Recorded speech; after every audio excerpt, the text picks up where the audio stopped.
In my past life, my sister-in-law found a beautiful girl on the street and was determined to raise her. Noticing the girl seemed too mature for her age, I sensed something was off and urged my sister-in-law to take the child to the police station. She not only ignored me but went ahead and raised the girl in secret. She even told the girl that I wanted to abandon her, and the child started looking at me with pure venom in her eyes. I later discovered her true identity. He was actually a man. Before I could call the police, he poisoned me and staged it to look like a heart attack. When I opened my eyes again, I was back on the day we found the girl. My sister-in-law picked her up with pity in her eyes. She's so adorable, let's take her home with us. I watched Damon's greedy expression, curling my lips into a smile. I replied, my sister-in-law has such a kind heart, why don't we adopt her? Reading the documents in my hands, I froze in shock. Belle was actually a wanted criminal.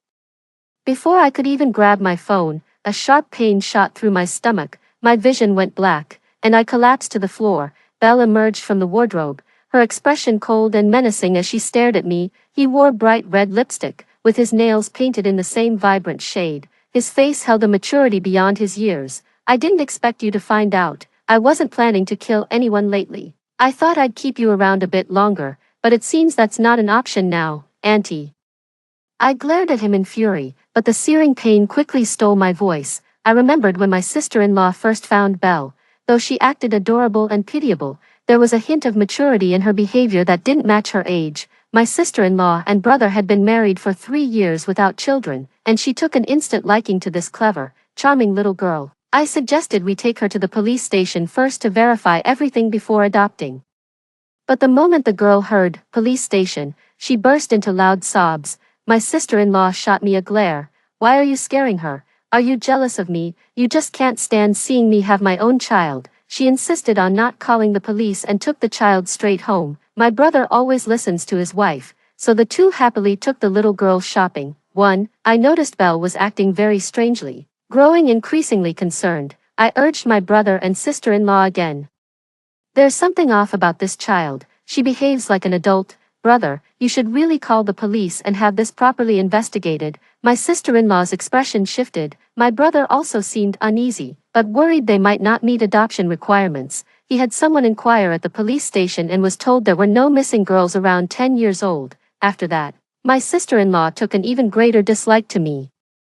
She started targeting me behind my back and constantly bad-mouthed me to Belle, claiming I wanted to throw her out and kick her to the curb. The look in Belle's eyes when she glanced at me grew increasingly venomous. Later, bugs would mysteriously appear in my milk, and the alarm I set for the morning would suddenly go off in the dead of night. I initially thought Belle was just precocious and, influenced by her mother's gossip, was playing petty pranks to get back at me. It wasn't until I saw with my own eyes Belle using my sister-in-law's makeup, applying it with practiced ease, and then climbing onto my brother all dolled up and mature-like, coyly begging for a kiss. With a dark expression, I told my brother, there's definitely something wrong with this child. She actually put bugs in my cup. Don't you think it's strange that a girl her age is so skilled at applying makeup? My brother snapped. Summer. What's so strange about a little girl like Belle loving to dress up? It's your own dirty mind that sees filth everywhere, he said with clear displeasure. Belle is such a well-behaved girl, why would she ever put bugs in your cup? Maybe you just had a stroke of bad luck. Yolanda's right. You're just dying for us to have kids. Are you worried they'll come after your inheritance? Trembling with rage, I packed my bags to move out. My sister-in-law watched with gleeful schadenfreude, while my brother sat in stony silence, his face dark. As I stepped out of the villa and glanced back, I saw Belle waving at me from the third-floor window. Still uneasy, I had someone look into it discreetly, and eventually, we started uncovering clues. Belle, originally named Damon, was a dwarf who disguised himself as a woman, and he was also a murderer. But before I could inform my brother, I was poisoned by Belle, who had infiltrated the place. After death, my soul drifted home, where my sister-in-law couldn't hide her smile upon hearing the news of my demise. Asu, she said, the family fortune is all ours now. It seems this was meant to be. My brother seemed to breathe a sigh of relief, not a trace of sorrow on his face as he hastily arranged a shabby funeral for me. My heart was utterly broken. Turns out my brother had been waiting for me to die all along so he could claim the family fortune for himself. My consciousness slowly faded, and when I came to, I heard my sister-in-law's startled cry followed by the screech of sudden brakes. My sister-in-law got out and scooped up the little girl who darted into the road. Where did this child come from? What's she doing alone in these mountains? The little girl's eyes darted around before she threw herself into her sister-in-law's arms, sobbing and calling her, "Mom." I stared in disbelief at the scene unfolding before me. Could it be that I had been reborn at the sight of my sworn enemy?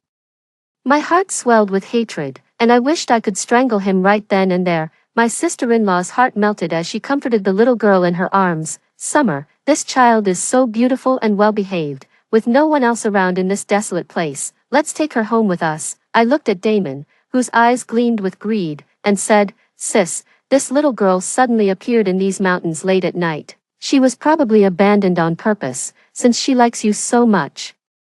Why don't you adopt her?" Her eyes lit up as she nodded repeatedly. "That's exactly what I was thinking. This child is so well-behaved and adorable. I can't imagine who would be so cruel." She coaxed the girl in her arms. "Little one, would you like to come home with me?" Damon, or rather Belle, threw herself sobbing into her arms. "Mommy, please don't abandon me. Don't leave me behind. I want to go home with you." Wah! After my sister-in-law brought Belle home, my brother fully supported the idea. He prepared a lavish princess-themed room for her and took her shopping for countless dresses and hair accessories. With an expression of disbelief, Belle cautiously asked, "Is this really my room?" As she spoke, she began to cry. They held her tenderly and said, "Of course, from now on, you're our precious daughter, our little princess, our darling. We'll call you Belle." Having been childless for years, my sister-in-law seemed to glow with newfound joy after finding Belle, proudly showing her off everywhere they went. That very night, she gathered relatives and friends for a feast,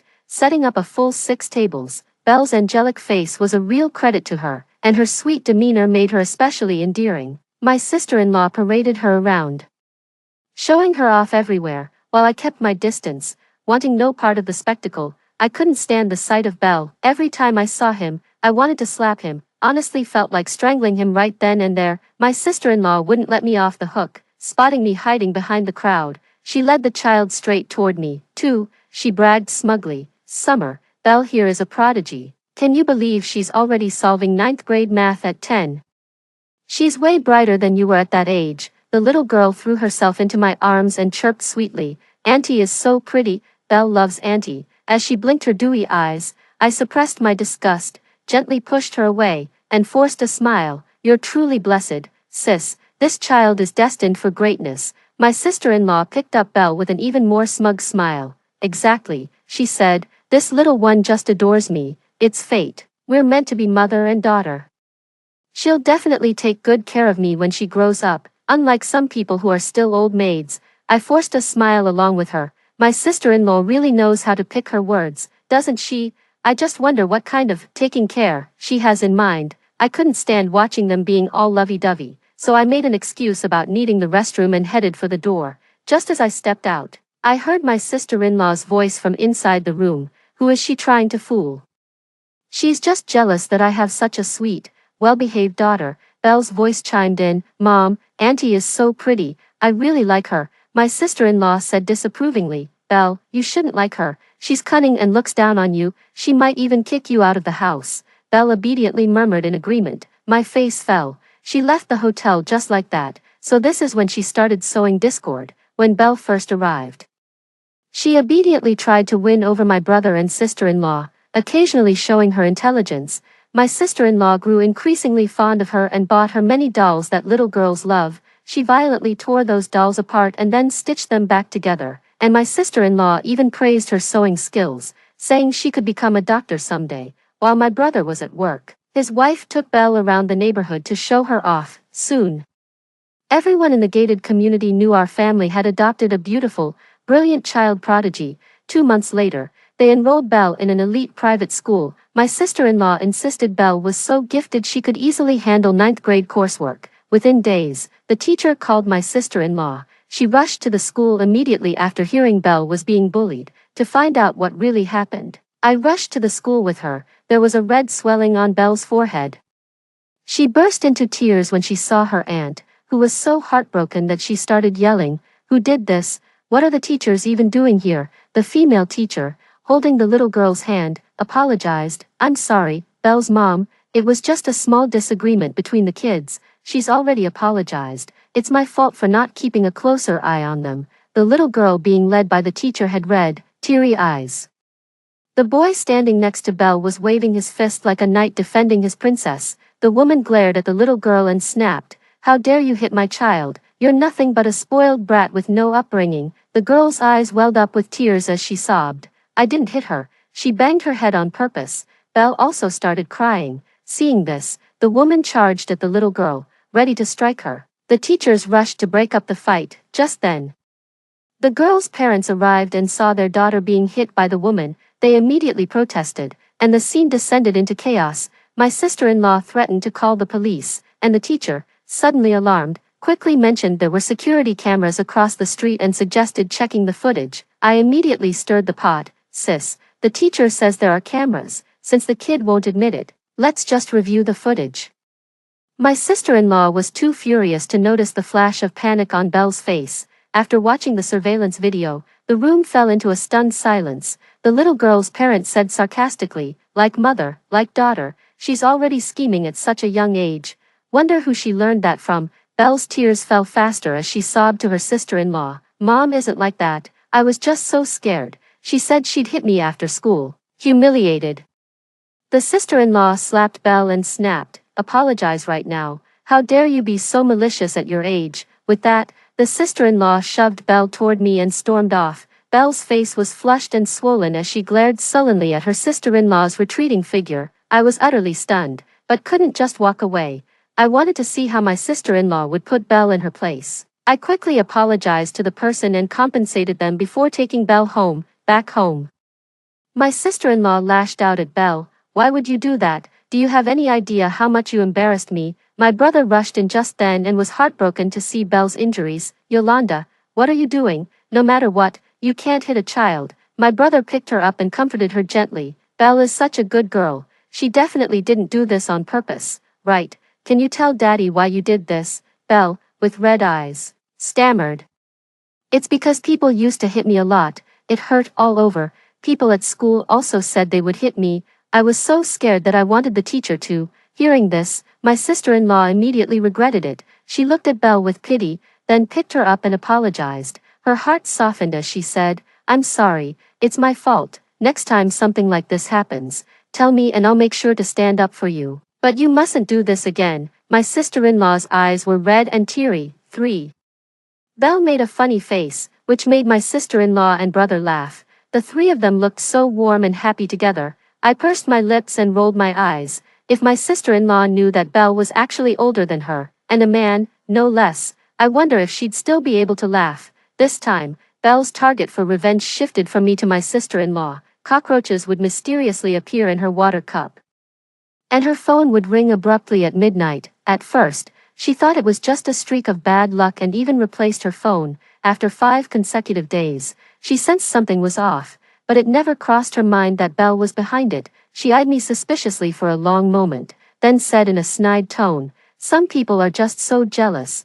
They only know how to scheme behind others' backs." I looked at her completely baffled. She glowered, but without proof. She couldn't outright accuse me. Then, at 3 in the afternoon, my sister-in-law's furious shouts erupted from downstairs. A wave of glee washed over me. I hurried out and hid upstairs to watch the drama unfold. My brother was shielding Belle while trying to calm his wife down. My sister-in-law snapped, "A 10-year-old pulling this kind of stunt. I'm going to teach her a lesson today." My brother scolded his wife for the first time. "Stop acting like a shrew. Aren't you too old to be picking on a child?" Her eyes welling up, my sister-in-law cried, "Felix, how dare you yell at me? Who do you think you are? I'm going to give that girl a beating right now." In a fit of rage, my sister-in-law lunged at Belle. My brother's face darkened as he shoved her back. My sister-in-law fell to the floor. My brother froze for a second, then picked up Belle and walked away without looking back. "I'm taking her out. You've terrified Belle. You need to calm down." Furious, my sister-in-law screamed through her tears, "Get out, all of you, get out, and don't you dare come back." Seeing that the timing was right, I hurried downstairs. "What's going on? Are you okay, sis? Where's my brother?" When she saw me, my sister-in-law cried even harder. "Summer, your brother pushed me. After all these years of marriage, I've worked my fingers to the bone taking care of this family. How dare he treat me like this? He even called me a shrew." My sister-in-law gradually calmed down, then started complaining again about Belle releasing insects and setting up the alarm. Suppressing a smile, I comforted her and said, "Have you considered that this child was previously abused and abandoned? Maybe she's doing this because she likes you and wants your attention." Her expression brightened as she agreed, "Exactly, Belle must have lacked love and suffered abuse before. I haven't been spending enough time with her lately. The poor thing is just trying every way possible to get my attention." She stood up and brushed off her clothes, saying, "From now on I'll focus more on Belle. I must have frightened her just now. I should go buy a little cake to cheer her up." I said with a smile, "Sis, you're so kind. Belle is truly blessed to have a mom like you." My sister-in-law shot me a smug look and said, "Damn right." From then on, she spoiled Belle even more, buying her whatever she wanted. My brother was thrilled, saying this was how a mother should be. Belle wasn't like other kids. She'd been through so much, and as their daughter, she deserved to be happy. Belle stopped pretending to be well-behaved and started showing her spoiled side, which made my brother and sister-in-law even happier. They took it as a sign that she had accepted this as her home. Now that she felt comfortable enough to throw childish tantrums, Belle became even more attached to my brother. And my sister-in-law was upset about it for days. "I must have scared her that time," she said, "or else she'd be clinging to me instead." My sister-in-law tried to make it up to her twice as much, and Belle started playing with her makeup. Sometimes she'd even sneak up to the third floor to rummage through my things. When I caught her, she showed no guilt, just kept digging through my stuff right in front of me, bold as brass. I smiled warmly and said, "If you like something, Belle, just tell Auntie. What's mine is yours." She nodded, then her eyes lit up with an idea. "You're so good to me, Auntie. Your dresses are too big for me. Could you have one made in my size?" I immediately agreed and complimented her. "Belle has such great taste. You look absolutely stunning in that dress. It's sure to be a hit." What woman doesn't love being told she looks beautiful? Belle smiled shyly and said, "Thank you, Auntie." Belle started wearing more mature dresses, applying bold eyeshadow and bright red lipstick, with crimson polish on her fingers and toes. She climbed onto her brother's lap and cooed, "Daddy, is Belle pretty?" My brother hugged her and kissed her cheek. "Belle is my little princess. You'll always be the most beautiful in Daddy's eyes." Not content with just a cheek kiss, Belle started planting sloppy kisses right on his mouth, even slipping her little tongue out. A wave of disgust washed over me. I felt like I might vomit. I pretended not to see anything and busied myself with my laptop. Belle giggled coyly, "You're the best, Dad. So, who do you like more, me or Mom?" "For," my brother answered without hesitation, "you, of course. You're my little sweetheart." My sister-in-law missed the dramatic moment, seeing Belle doing her makeup. She praised her for being so skilled with her hands. Belle just smiled without saying a word and continued applying her lipstick.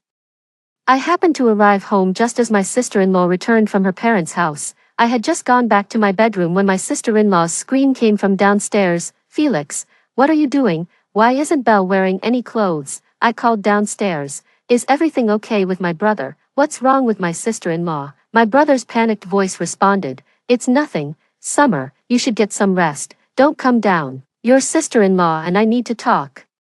I was hiding behind the staircase to watch the scene unfold. The spot was perfectly concealed, giving me a direct view into the master bedroom. Belle was lying on their bed wearing heavy makeup and nothing but her underwear, while my brother had also taken off his clothes. His expression steadied as he said, "What are you shouting for? When your mind is filthy, everything you see looks dirty. Belle is our daughter. What do you think I could possibly do? If you hadn't gone back to your parents' house and neglected her care, she wouldn't have gotten a fever, and I wouldn't have needed to wipe her down with alcohol." My sister-in-law froze for a moment. Just then, Belle opened her eyes in a daze, spotted her, and scrambled up excitedly. "Mommy, Belle doesn't feel good. You're finally back." My sister-in-law apologized to my brother, her voice filled with shame. "I'm sorry, Felix. I overthought things." And just like that, the dramatic scene came to an end. My brother and his wife are truly beyond hopeless. Even though Belle has dwarfism, she's still an adult with her own needs and desires. He stripped naked and slipped under the covers. His intentions were crystal clear. My brother is hopelessly naive, though his delicate features are probably why she took a liking to him. When my sister-in-law returned and interrupted Belle's plans, Belle's expression turned sour. They assumed she was feeling unwell and insisted on taking her to the hospital for a checkup. Belle flinched nervously. "I'm fine, Mom and Dad. Don't worry about me." Belle doesn't need any shots. I quietly slipped back into the bedroom. She dared not go to the hospital. One examination would reveal her secret. After this incident, my sister-in-law began giving Belle the talk about gender. She felt it was her own failure in parenting. I bought various illustrated books to teach her the differences between boys and girls. My brother thought it was too early for such education. Since Belle seemed confused, my sister-in-law gently tried explaining a few times before giving up. My sister-in-law didn't enroll Belle in school, believing the child was exceptionally bright. She discussed with my brother and decided to hire a private tutor for homeschooling. Planning for Belle to directly take the college entrance exam when the time comes, she started enrolling Belle in piano lessons, dance classes, and all sorts of extracurriculars. She confiscated Belle's phone and replaced it with a smartwatch, saying, "Kids shouldn't spend so much time on phones. The internet is such a mess these days. I don't want her picking up bad habits." She replaced all the TVs at home with child-friendly versions and told me, "Summer, make sure you lock your door when you get home. We don't want Belle snooping around and learning who knows what from your room." I pretended to hesitate but agreed, secretly thrilled. I'd wanted to lock my door for ages but never had a good excuse. Belle scowled. "Why can't I look at my phone, Mom? You can't just restrict my freedom like that." With that, she lunged for the phone in her sister-in-law's hand, catching her completely off guard. Belle's sharp nails scratched her sister-in-law's face, and I quickly tried to play peacemaker. "Sis, maybe just give her the phone for now," I added, trying to smooth things over. "Belle, your sister-in-law, she was just joking around," dodging Belle's sharp fingernails. My sister-in-law wasn't so lucky. Belle clawed her face badly, leaving it covered in blood. My brother rushed over when he heard the commotion to break it up, scolding his wife. "Why did you have to take her phone for no reason?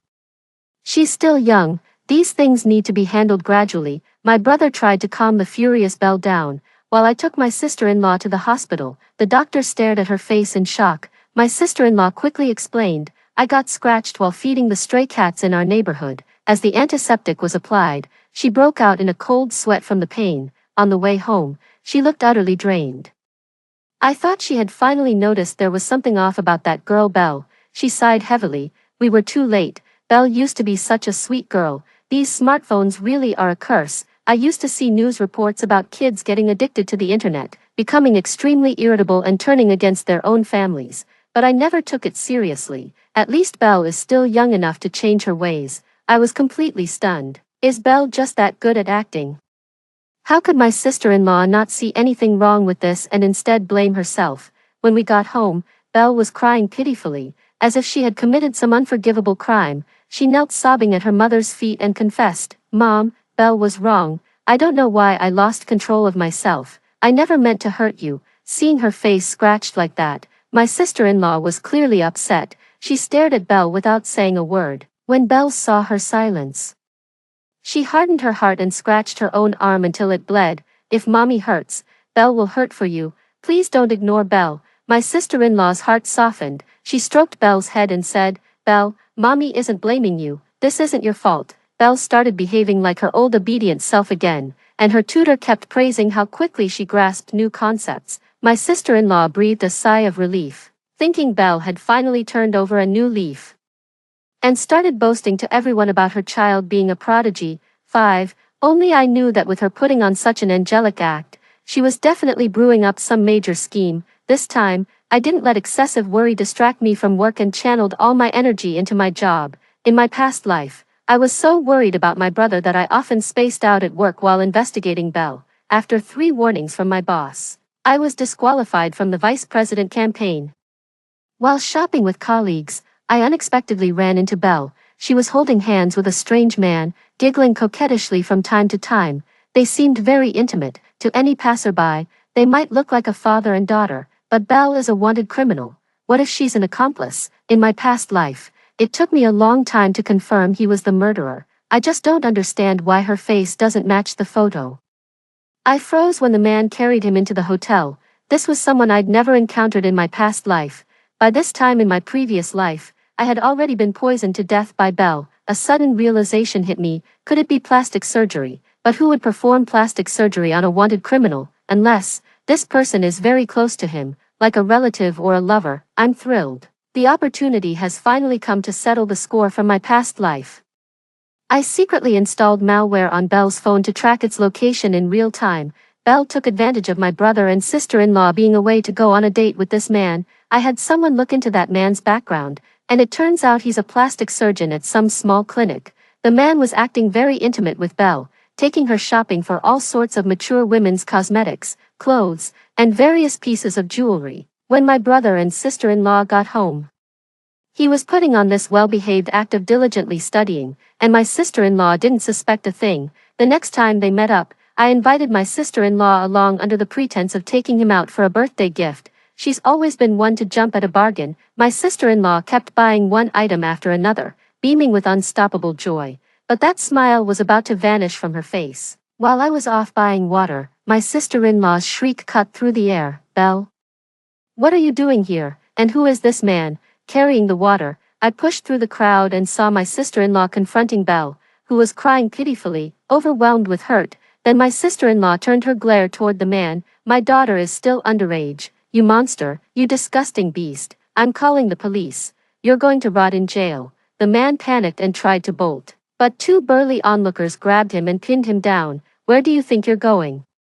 You're not going anywhere until the police get here." Sensing things were going south, Belle threw herself into her sister-in-law's arms, sobbing, "Mommy, he said he wanted to be friends with me. I'm sorry, I'm sorry." This only made her sister-in-law angrier. She lunged at the restrained man, swinging wildly. In moments, his face was crisscrossed with bloody scratches. "You shameless old bastard, how dare you lay a finger on my daughter?" The police took the man away and later informed my sister-in-law that he had no prior criminal record, suggesting this was likely his first attempt at grooming a young girl. The man was sentenced, and my sister-in-law was thrilled. She genuinely believed Belle was the victim, completely unaware of the growing resentment in Belle's eyes as she stared at her retreating back. Belle was subjected to strict discipline by her sister-in-law, her freedom severely restricted. Belle hadn't spoken to my sister-in-law for days. They thought she was just shaken up. But seeing Belle so upset filled me with immense satisfaction. Sensing Belle was about to exact her revenge, I used work as an excuse to move closer to the office. My sister-in-law agreed immediately while my brother stayed silent. She'd been itching for me to move out so they could have the villa to themselves. I packed my bags and couldn't wait to drive away, but not before stirring the pot with Belle one last time. Not long after, my sister-in-law called, "Summer, come home quickly. Belle is acting strange, and your brother won't believe a word I say." He even called me a jealous woman. Suppressing a laugh, I said with concern, "Are you okay, sis? Don't worry, I'll be back right after work." As soon as I got home, I saw the slap mark on my sister-in-law's face. She looked utterly wronged. "Your brother actually hit me over an adopted daughter. Summer, is your brother even human? I've been with him since college. Think of all the hardships I've endured," she fumed.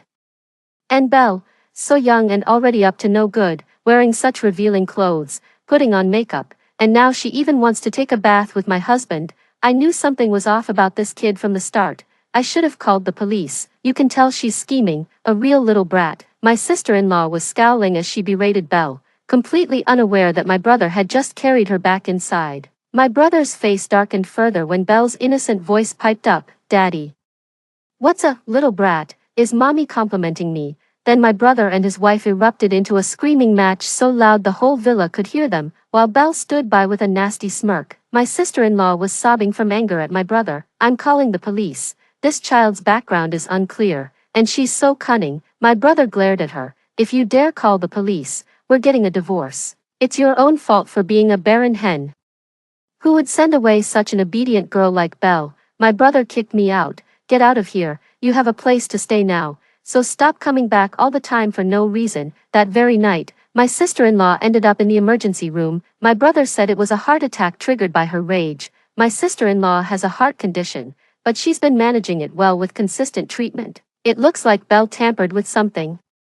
The doctor said my sister-in-law has slipped into a deep coma. They'll monitor her for a few days, but there's a high chance she might not wake up. My brother got cornered and beaten up by our sister-in-law's family. They blamed him for not taking proper care of her and demanded compensation. By the time he dealt with his in-laws, face bruised and swollen, night had already fallen. After my sister-in-law's accident, my brother didn't have the energy to take care of Belle, so he asked me to look after her for a few days. I didn't want a ticking time bomb around, so I lied and told him I was away on a business trip. A few days later, I was surprised by a call from my brother. He apologized guiltily. Summer, you've been reborn too, right? I've been reborn as well. I'm so sorry for what I did to you. He spoke urgently. Belle isn't a little girl at all. She's a murderer. She and her accomplice killed us all for money. He paused. Summer, you've forgiven me, right? After you died, we all regretted it. Your sister-in-law cries every day. The last shred of familial affection in my heart withered away. What a wonderful brother I have. If I hadn't witnessed it with my own eyes after my death in my previous life, I might have actually believed his nonsense. I pretended not to understand. Brother, what are you talking about? Are you still half asleep from all the stress? Belle is just a child, isn't she? My brother fell silent for a moment.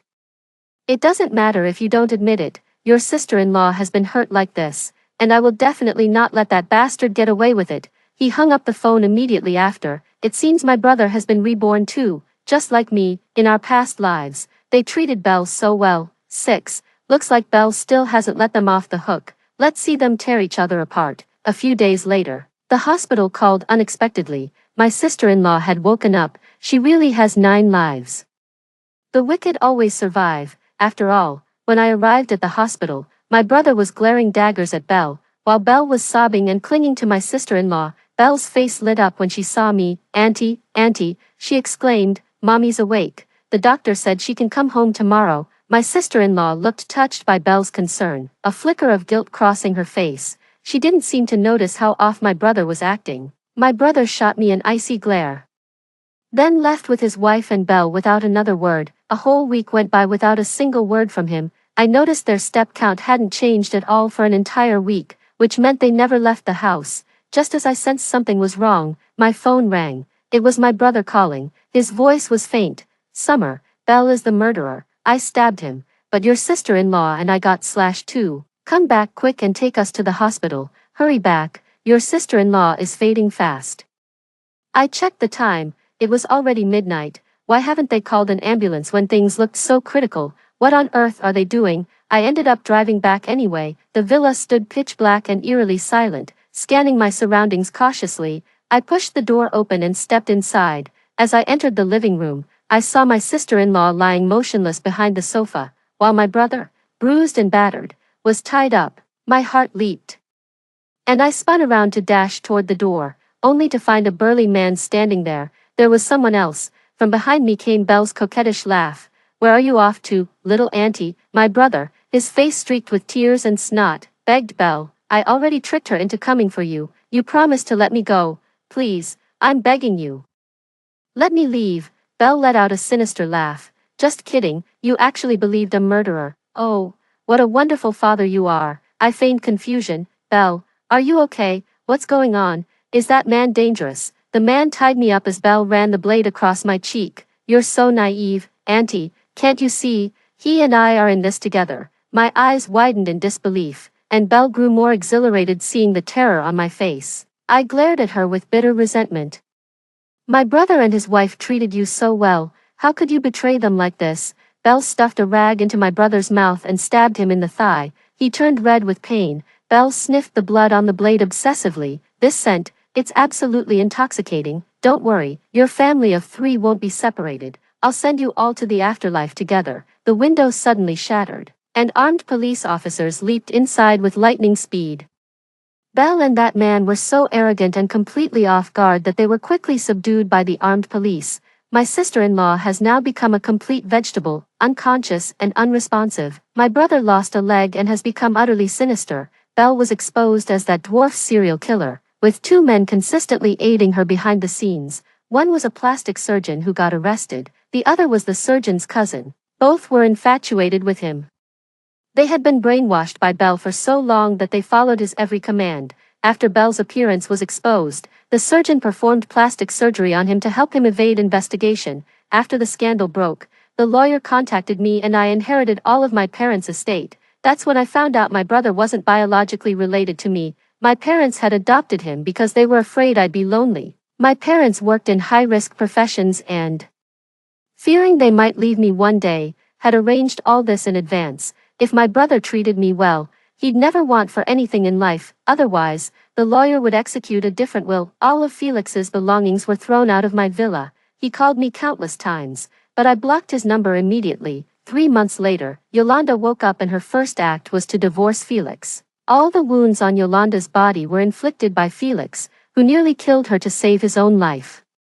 Felix was convicted of attempted murder and sentenced to life imprisonment, forever confined behind bars for the rest of his days. Yolanda was left permanently disabled, bedridden for life. The revelation of Felix's infertility completely shattered her. She had been kept in the dark by him all along. Later, I went to visit Felix. He had been tortured beyond recognition in prison. He begged me through tears, "Little sister, we've been close for over a decade. How could you treat me like this?"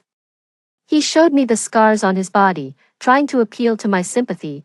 I watched his performance coldly. "In your dream, weren't you quite happy after I died? Must have been fun squandering my parents' money." He looked up in disbelief. "How do you know? You're not reincarnated. You're a ghost." Felix completely lost his mind, constantly muttering to himself that he was the male lead and claiming to be reborn. Later, I witnessed Damon's execution with my own eyes, until his last breath. He showed no remorse, only regret for not having eliminated us sooner. A rotten seed will always be rotten. He has no conscience, no sense of right or wrong. Can someone without a conscience even be called human? I donated half of my parents' inheritance to an orphanage, hoping the children there would receive a proper education. After selling the villa, I joined a global tour group and encountered diverse landscapes and all kinds of people. When my parents' research was finally published, it brought significant benefits to our country.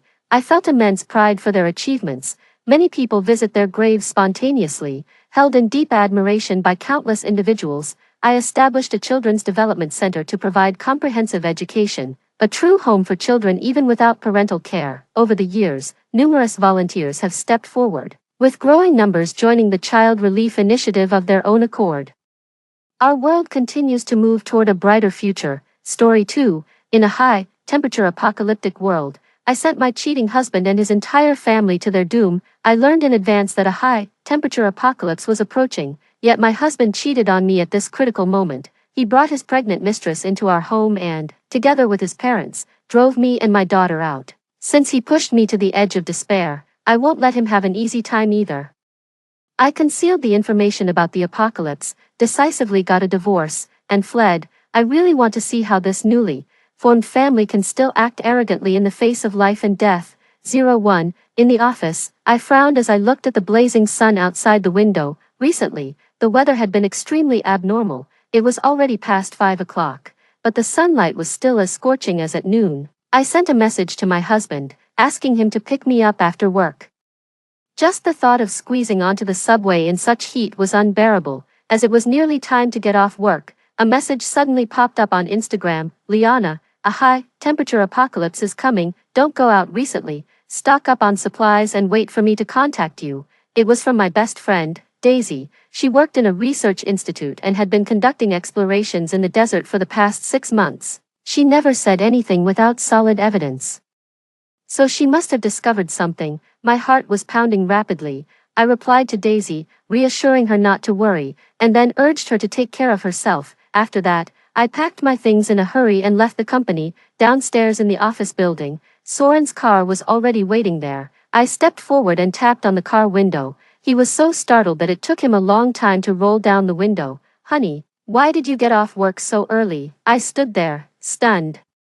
I couldn't ignore Soren's subtle movement of hiding his phone just now. If I wasn't mistaken, he was looking at Instagram. Who was he chatting with that he was so afraid of me seeing? Out of a woman's keen intuition, I immediately sensed that something was amiss. I had originally intended to mention the high-temperature warning, but I pushed it to the back of my mind. Throughout the journey, I kept observing Soren's expression. However, apart from that momentary look of panic, he showed no other abnormalities, so I had to pretend as if nothing had happened. When it was finally evening and Soren had fallen asleep, I took his phone and unlocked it with his fingerprint. I opened Instagram and indeed found something abnormal. Among the chat boxes with his colleagues, there was a cartoon avatar that stood out like a sore thumb. I clicked on it and scrolled up. Almost all of the conversations were explicit flirtatious messages. I had always respected Soren's privacy and would never look at his phone without his consent. That's why he didn't even bother to delete the chat records. At this moment, a mix of sadness and resentment welled up inside me. I couldn't help but feel the urge to drag Soren up and slap him hard across the face, but I knew I couldn't. Things had reached this point, and I couldn't act on impulse. I had to fight for the greatest possible benefits for myself and my daughter. More importantly, with the high-temperature apocalypse looming, the cracks in our marriage paled in comparison to the matter of survival. The top priority was to find a way to stay alive. I tightly clenched Soren's phone in my hand, and a terrifying thought suddenly flashed through my mind. Why should I tell him about the apocalypse? He had betrayed me.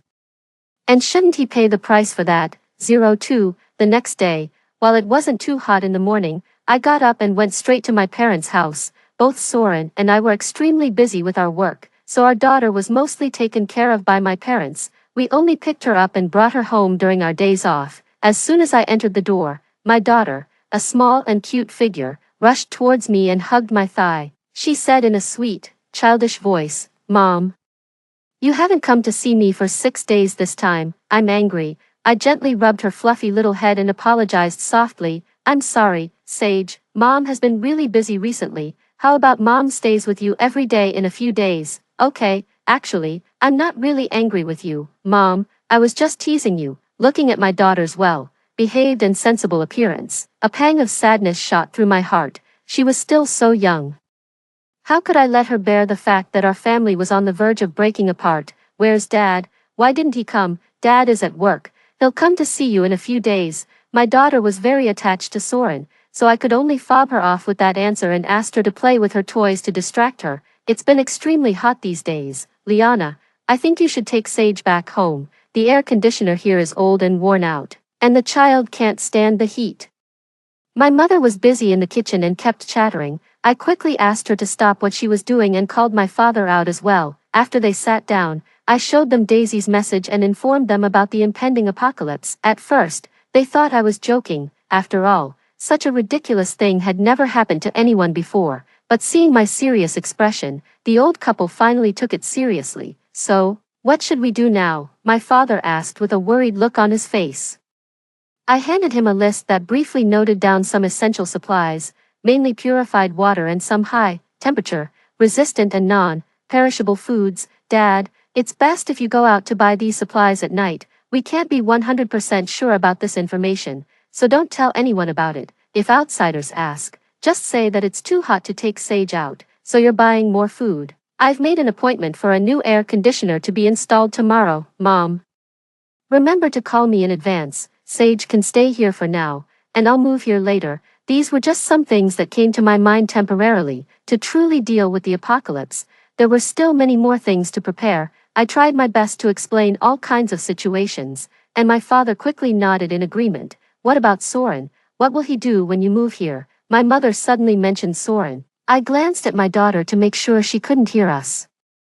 And then I confessed that Soren had cheated on me. As soon as my father heard this, he slapped the table and shouted angrily, "This bastard! What did he promise us back then?" My mother was also very angry. "Then why are you still going back? Just let him fend for himself." I had thought about that, but although Soren had cheated, his attitude towards our daughter was still unclear. What if he had the intention of fighting for the custody of our daughter? Then things would become very troublesome. So, before I could settle my daughter and ensure everything was foolproof, I couldn't let him notice anything unusual. After soothing my parents, I got in the car and prepared to go home. When I came in the morning, the heat was still bearable, but now, it was the hottest time of the day. As soon as I stepped out of the unit door, a wave of intense heat hit me, and my skin almost immediately turned red. On the way back, a large section of the concrete road had cracked and burst. I had to take a detour to get home. 03. When I entered the house, I found that Soren wasn't at work, and my in-laws were also there. As soon as Soren saw me, he came up and complained, "Honey, you drove the car away. How am I supposed to go to work now?" I ignored him and continued to change my shoes without looking up. "The car isn't yours alone. I can drive it if I want to." My tone was unfriendly, and Soren was taken aback for a moment, just as he was about to say something. My mother-in-law interrupted, "How can you talk like that? Soren is the boss. Driving is important for his image. You're just a lowly employee. What are you showing off for? From now on, don't even think about touching this car." she had always been unreasonable. In the past, for Soren's sake, I didn't want to argue with her, but now, I had nothing to hold back. I bought this car, I can drive it whenever I want. It's none of your business to comment here. Soren did run a company.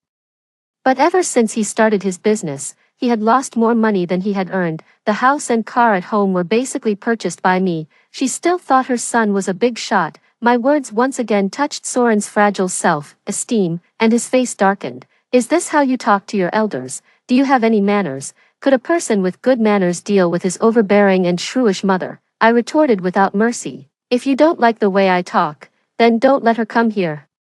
It's so hot. My parents couldn't stay in their hometown at all. What's wrong with me bringing them here to take care of them for a few days? I looked at him suspiciously. Since when had Soren become so filial? Although he was always good at pretending, after being married to him for so long, I knew his true nature well. He might say nice things, but in fact, he was extremely annoyed with his mother. It was obvious that a simple air conditioner could solve the problem.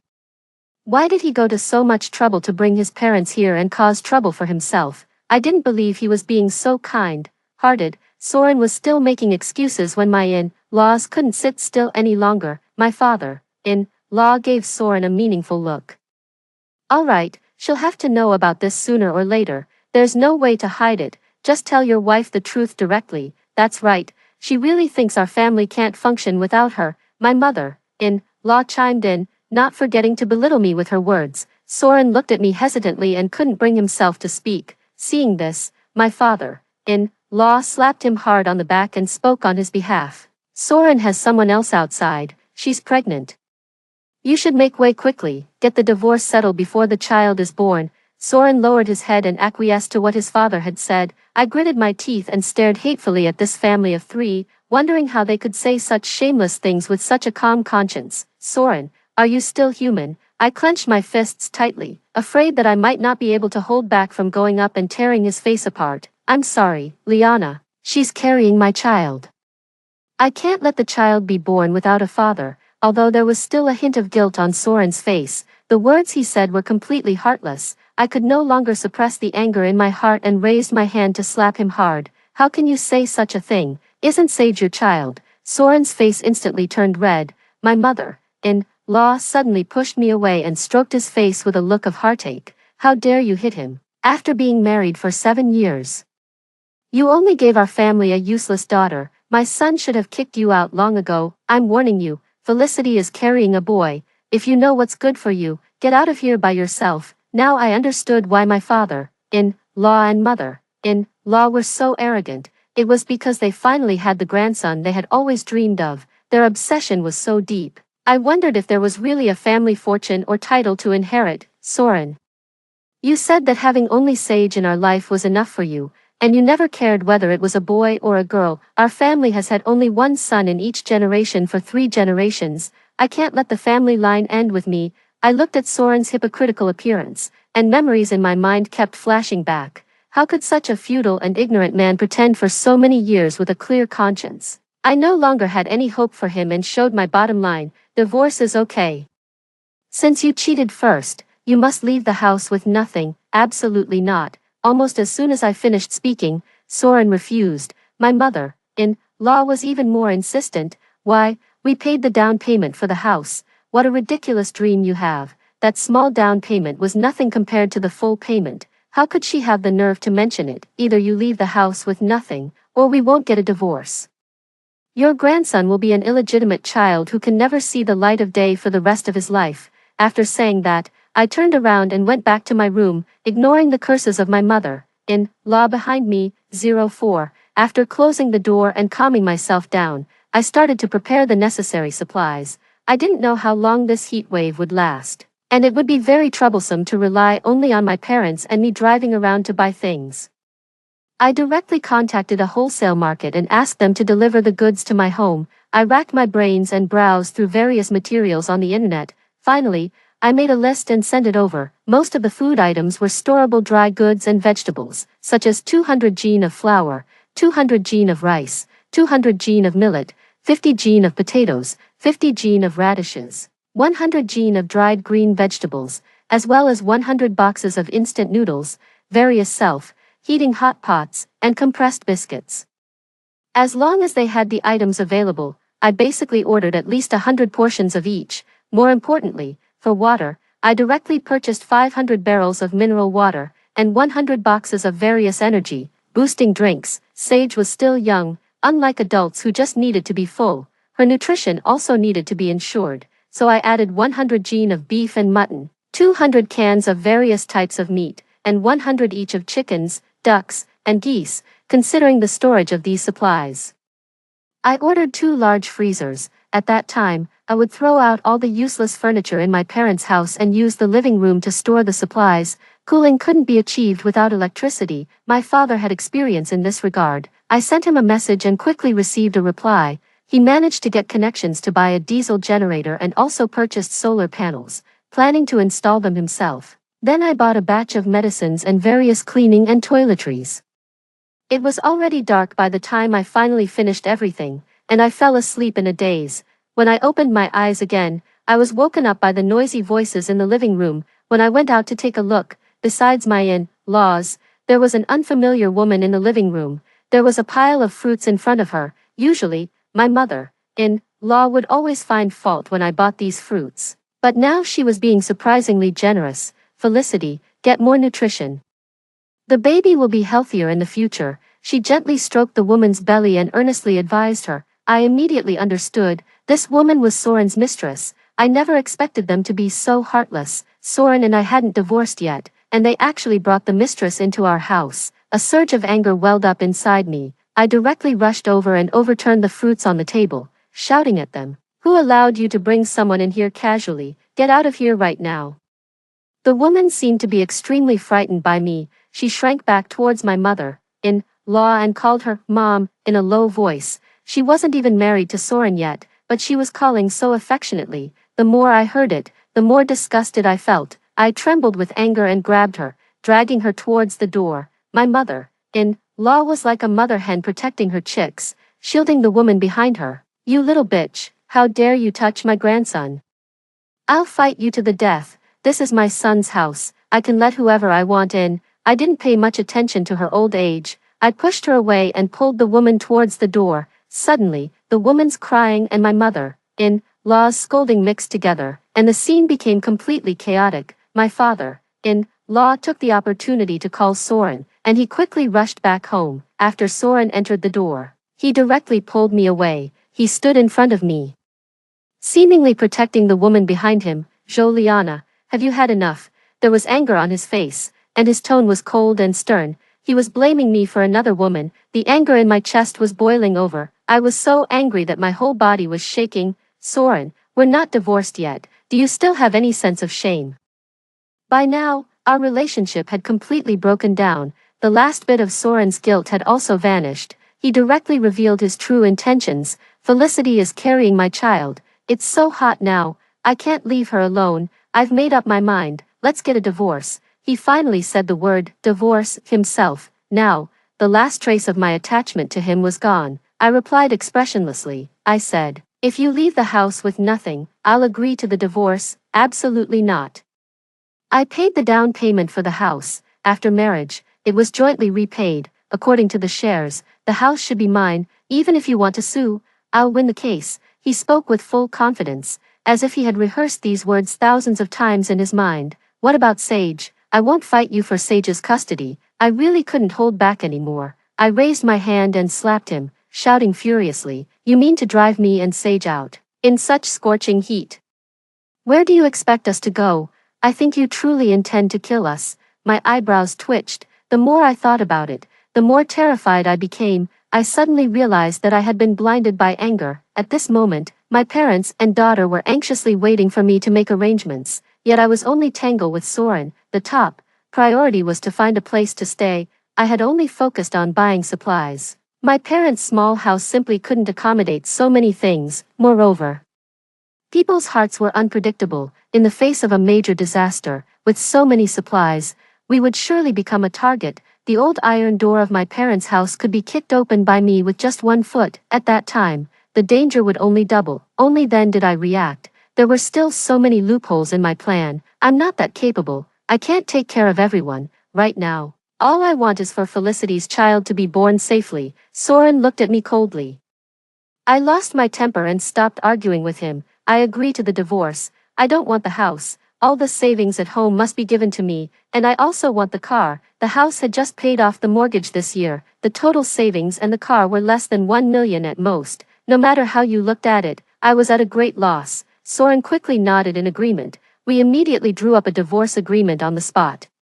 Soren proposed that I could only transfer all the property after notarization at the Civil Affairs Bureau tomorrow. To avoid disputes, I agreed to his request. 05. After signing the agreement, I rushed to the suburbs overnight and rented a villa in the mountains. The temperature here was much lower than in the city, and there was mountain spring water on the mountain, making it the most suitable place for summer escape. I pretended that I was renting it as a warehouse. The real estate agent specifically found me one with a basement. In the future, the supplies could be placed there, which would be much safer. More importantly, the landlord was abroad and had entrusted the rental matters to the agent entirely. As long as I signed the contract, I could move in immediately. I signed the lease for the house right away. After the payment was received, the agent gave me the keys on the spot. Then I contacted the customer service of the wholesale market and sent them the address of the villa. I paid double the freight, and they promised to start preparing the goods as soon as it was dawn. By the time I finished all these things and rushed back to the city, it was already dawn. According to the agreement, I went to the Civil Affairs Bureau. Soren still had some affection for our daughter. I picked her up on the way to prevent Soren from going back on his word. Although I didn't want my daughter to face the unpleasantness between us directly, the situation was urgent, and I had no choice. As expected, after the notarization, Soren was still reluctant. It was only when he saw Sage that he readily handed over the 200,000 yuan in his hand. When we were parting, Soren was hugging his new lover. The woman showed off in front of the child. Honey, Mom and Dad have reserved a table at the restaurant and said they want to celebrate properly. Let's go quickly. Our daughter cried heart-rendingly, but Soren still didn't look back. I didn't watch her closely for a moment, and she ran towards Soren. She ran very fast. When she was close to Soren, probably because he was afraid she would hurt Felicity, he actually pushed our daughter away. The small body fell down on the curb at once, and blood immediately oozed from her knee. I picked her up. But Soren's attention was only on that woman. Sage hadn't even gotten close to her. I clenched my fists and stared fixedly at the backs of the two of them. I didn't want to go to extremes, but they forced me to. I sent my daughter home, then turned around and went to Soren's house. I removed all the removable parts from the air conditioner and the refrigerator. Soon, the equipment stopped working. I took away all the drinking water in the house, opened the windows to let the heat in, and the house immediately became as hot as a furnace. Let them enjoy it. I went home in a hurry, picked up my parents, and rushed to the villa. They felt sorry for me because they knew I hadn't slept all night.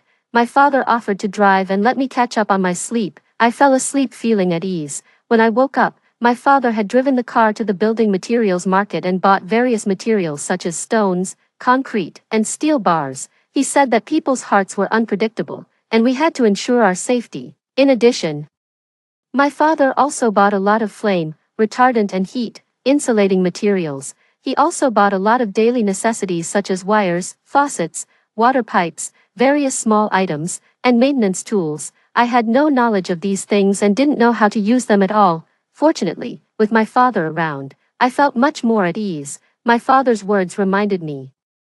I immediately placed an order online for several stun guns and self-defense devices and asked them to be delivered to our home immediately. When we arrived at the villa, the things I ordered had already arrived. The workers were unloading the goods. I didn't dare to reveal the basement, so I only asked them to put the things in the yard. The delivery man asked curiously, "Miss, you've got so many things. When will you be able to sell them all? Aren't you afraid they'll expire?"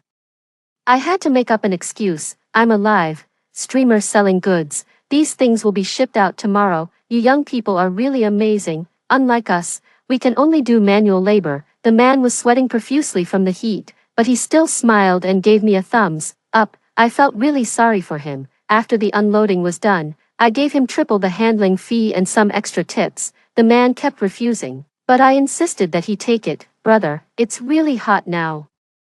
There have been a lot of accidents in your line of work.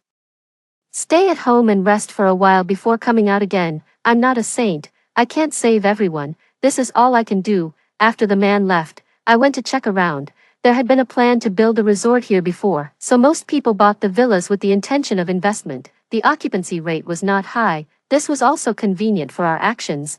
My parents and I quickly moved the things to the basement. By the time we finished these, the generator, solar panels, and building materials my father bought had also arrived. By the time all these were installed, it was already evening. My mother and I were so tired that we collapsed on the sofa. While my father was still busy, he connected the circuit to the basement, powered on the freezers and the air conditioner, installed the solar panels, and reinforced the windows and doors with steel bars and cement. Looking at his masterpiece, my father was very satisfied. Up to this point, everything seemed to be foolproof. My mother and I contacted some relatives and friends, saying that we had fallen ill due to the heat and advising them to stay at home and rest as much as possible and not go out. We had done all we could, and the rest was up to fate. 06. We hadn't been here for a few days when the high-temperature weather erupted fully. Governments in various places successively announced the suspension of work and school. In many places, the roads had burst,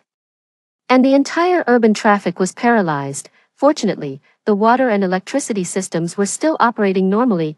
People stayed at home and could still hold on for the time being. Our family stayed in the basement. My father was chopping stuffing and pickling pickles, since the capacity of the freezer was limited. My mother was also busy sorting out the things for fear that they would go bad. At this time, my phone received a message reminding me to update the system. Then I remembered that we had installed a monitor at home for Sage's sake. I had done so much. How could I not see for myself what would happen to Soren's family? I couldn't wait to open the monitor and found that all 4 members of Soren's family were in the living room. Felicity was lying on the sofa, with a basin of ice beside her. My mother-in-law was fanning by hand, directing all the cool air towards Felicity, while she herself was sweating profusely. Even so, Felicity was still not satisfied and complained to Soren. "Soren, have you found someone to fix the air conditioner yet? I'm almost dying of heat. You can't even get the air conditioner fixed. What's the use of being with you?" These words made Soren angry, and he retorted, "Can you stop complaining? They have a lot of orders. What can I do? Besides, is it really that hot? Why can we all tolerate it, but you can't?" Felicity was immediately unhappy when she heard this.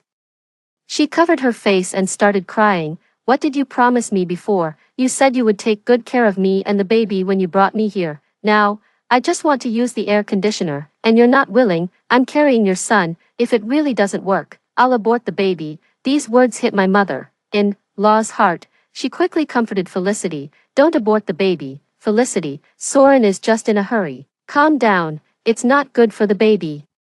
Then she turned to Soren and ordered, "If there's no air conditioner, go borrow some ice from the neighbors again. Hurry up." Soren had to call the neighbor. I don't know how many times this was the time to borrow things. The other side simply and straightforwardly refused. "Brother Wang, my wife is pregnant. Please be accommodating." Soren pleaded humbly. "It's not that I don't want to help. Our refrigerator is not big either. Every time I freeze a basin of ice for you. The things in my house are going bad. There's really no way." The neighbor's reply was full of helplessness. Soren had to give up. Suddenly, my mother-in-law snatched the phone. "Who are you fooling? If there's no space in the freezer, you can put it in the refrigerator. Do you think we're stupid and trying to deceive us?" My mother-in-law had always been unreasonable. Her words made the neighbor very angry. "How can you talk like that? I'm kind enough to lend you things, and I'm wrong. You city people are so stingy. You're so reluctant to lend a basin of ice. You have no conscience. Your whole family will be roasted to death sooner or later." Her eyes rolled, and she suddenly thought of something. "By the way, my daughter-in-law got sick after using your ice. You'd better send a new basin of ice over, or we'll call 110 to arrest you. You're crazy." The neighbor directly hung up the phone. My mother-in-law held the phone triumphantly. "Don't worry. They don't dare not to come." Unfortunately, she miscalculated. Not only did they dare not come, but they also sent the call recording to the homeowners group. Now Soren became famous. Everyone in the group started to criticize him and said that they would never send anything to his house. Soren cared about his face and left the group on his own. Looking at the chat records in the group, I felt a sense of pleasure in my heart. Soren's mother was really something. She didn't leave any leeway for this family at all. 07. The temperature in the city was getting higher and higher. Many people moved to the suburbs. In just a few days, the surrounding villas were all occupied. It was not convenient to go shopping here, so the neighbors had to borrow some supplies from each other. To avoid attracting attention, we also joined the ranks of borrowing things. However, whenever someone lent something to us, we would return it double over time. Everyone thought we were just here to escape the heat, and no one became suspicious. The weather in the city had reached a level that humans could no longer tolerate. People tried artificial rainfall, but it was just a drop in the bucket. Under the high-temperature disaster, the death toll was rising sharply. The government dispatched the armed police to maintain order and strictly restricted residents from going out. Everyone could only live on the supplies distributed by the government at home, and for a while, people were in a state of panic. Fortunately, because of Daisy's early warning, I had a small haven in this chaos. I tried to contact Daisy, but I never received a reply. At this time, Soren took the initiative to call me for a video. After I answered, his embarrassed face appeared on the screen. His hair was messy and stuck to his forehead, and his clothes were soaked with sweat. When my daughter heard his voice, she rushed over excitedly. "Dad, I miss you so much. When will you come to see me?" My daughter had completely forgotten about the injury she suffered last time. Soren's face was very unnatural. After a long time, he replied in a low voice, "Dad misses you too. Where are you now?" "We're in a super big villa. Mom bought me a lot of delicious food. I was afraid that my daughter would reveal the fact that we had stocked up on supplies, so I quickly interrupted. "What do you want to talk about?" My tone was cold and tough. Soren was obviously at a loss and stammered, "I just want to see if you and the daughter are doing well." "Liana, have you moved?" "My mother is sick, so we found a place to recuperate. You've seen that Sage is fine. Don't bother us if there's nothing important." I sent my daughter away and mercilessly issued an expulsion order. Suddenly, Soren's emotions broke down. He lowered his head, and tears streamed down his face like a broken string of beads. "Liana, I'm sorry. I shouldn't have betrayed you. These days, I've been really suffering. Give me an address. Let me come and take care of you." "Okay." I looked at his crying face and felt no emotion in my heart. "Stop pretending, Soren. What kind of face did you show when you drove us out? Just stay with your son and don't disgust me." After hanging up the phone, I directly blocked all his contact information. Soren was so broken-hearted. Something must have happened again. I couldn't help but want to see the good play. I opened the monitor and sure enough, I found that their family was in a big mess. Felicity, taking advantage of her pregnancy, had monopolized the supplies distributed by the government. Soren and his father objected, but were stopped by my mother-in-law's tricks of crying, making a scene, and threatening to commit suicide. In her heart, her grandson was more important than anything else, so, after a chaotic negotiation, Soren, his father, and his mother shared one share of the supplies, while Felicity had 3 shares. Although I really hated this mistress, I had to admit that her actions made me very happy. Soren's father was overbearing and dictatorial, and his mother was unreasonable. I had endured so much anger from them, it seemed that only a more ruthless person could deal with them. 08. While Soren's side was in chaos, I also faced a new problem. This place was too remote, and the infrastructure was not perfect. After a few days, both water and electricity were cut off. My father's generator and solar panels finally came in handy. Although it was not as good as the municipal power supply, it was enough for our family of 4. We didn't know when the temperature would drop. The 2 large freezers at home were still running, so we didn't dare to be too extravagant. Usually, we tried not to turn on the air conditioner. Although adults could endure it, children had a higher body temperature. Not turning on the air conditioner was really suffering for them. My daughter's face was flushed red from the heat, but she never cried or fussed. Her sensible appearance made my mother burst into tears. Seeing this, my father built a small hut for her with waste wooden boards and put a small basin of ice in it. Only then did the little girl feel better. The lack of water and electricity was not the most terrifying thing. The terrifying thing was that as the supplies became scarce, there were cases of theft and even robbery of supplies in the community. To avoid accidents, my father sealed the original door of the basement with cement, moved some furniture and placed it on top, and opened a small door under the kitchen cabinet. Among these villas, only a few had basements. When the thieves came, they couldn't find the door of the basement, and without thinking too much, they took the things we put in the kitchen and ran away. Later, several more groups of people came. My father and I picked up axes and stun guns and confronted them directly. Seeing that we were not easy to mess with and there were not many supplies in our house, they left in disgrace. Only then did I feel relieved. When I opened the monitor of Soren's place again, I couldn't believe my eyes. Soren and his parents were sitting at the dining table, dividing the meager supplies, while Felicity was tied up in the corner with a rope, and her mouth was stuffed with a rag. She looked at the three of them resentfully, and there were continuous whimpers in her mouth. My father-in-law finished eating first, walked up to Felicity, kicked her, and then went to the sofa to close his eyes and rest. What was going on? This woman was carrying the precious grandson. Wasn't she supposed to be extremely precious? My father-in-law used all his strength in that kick, causing Felicity to let out a heart-rending scream and roll on the ground. My mother-in-law yanked her up and slapped her twice in the face, viciously saying, "You little slut, you've been lying to us for so many days.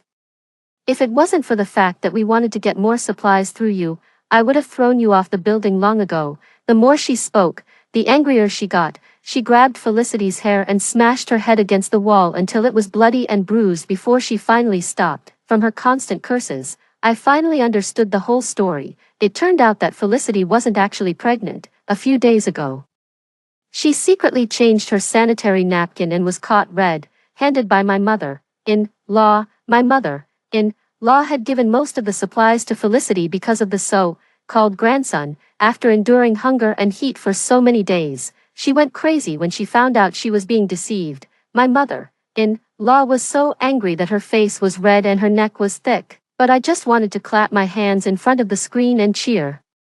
This old woman was so obsessed with having a grandson. On Sage's last birthday, she had heard some secret recipe that said feeding a special medicine to the first-born would ensure a son for the second child. She sent me away and secretly tried to feed Sage the medicine. Fortunately, the medicine was extremely bitter, and Sage cried and refused to drink it. In the end, she knocked the bowl and escaped the disaster. In the evening, Sage kept murmuring that Grandma made her drink a very bitter soup. I found the medicine dregs in the kitchen. When I confronted my mother-in-law face to face, she was still arrogant and scolded me for being useless, saying that I couldn't give birth to a son. I was so angry that I asked Soren to send her back to her hometown immediately and entrusted Sage to my parents' care, just to be on the safe side. I also installed monitors in hidden corners of the house, thinking about the past.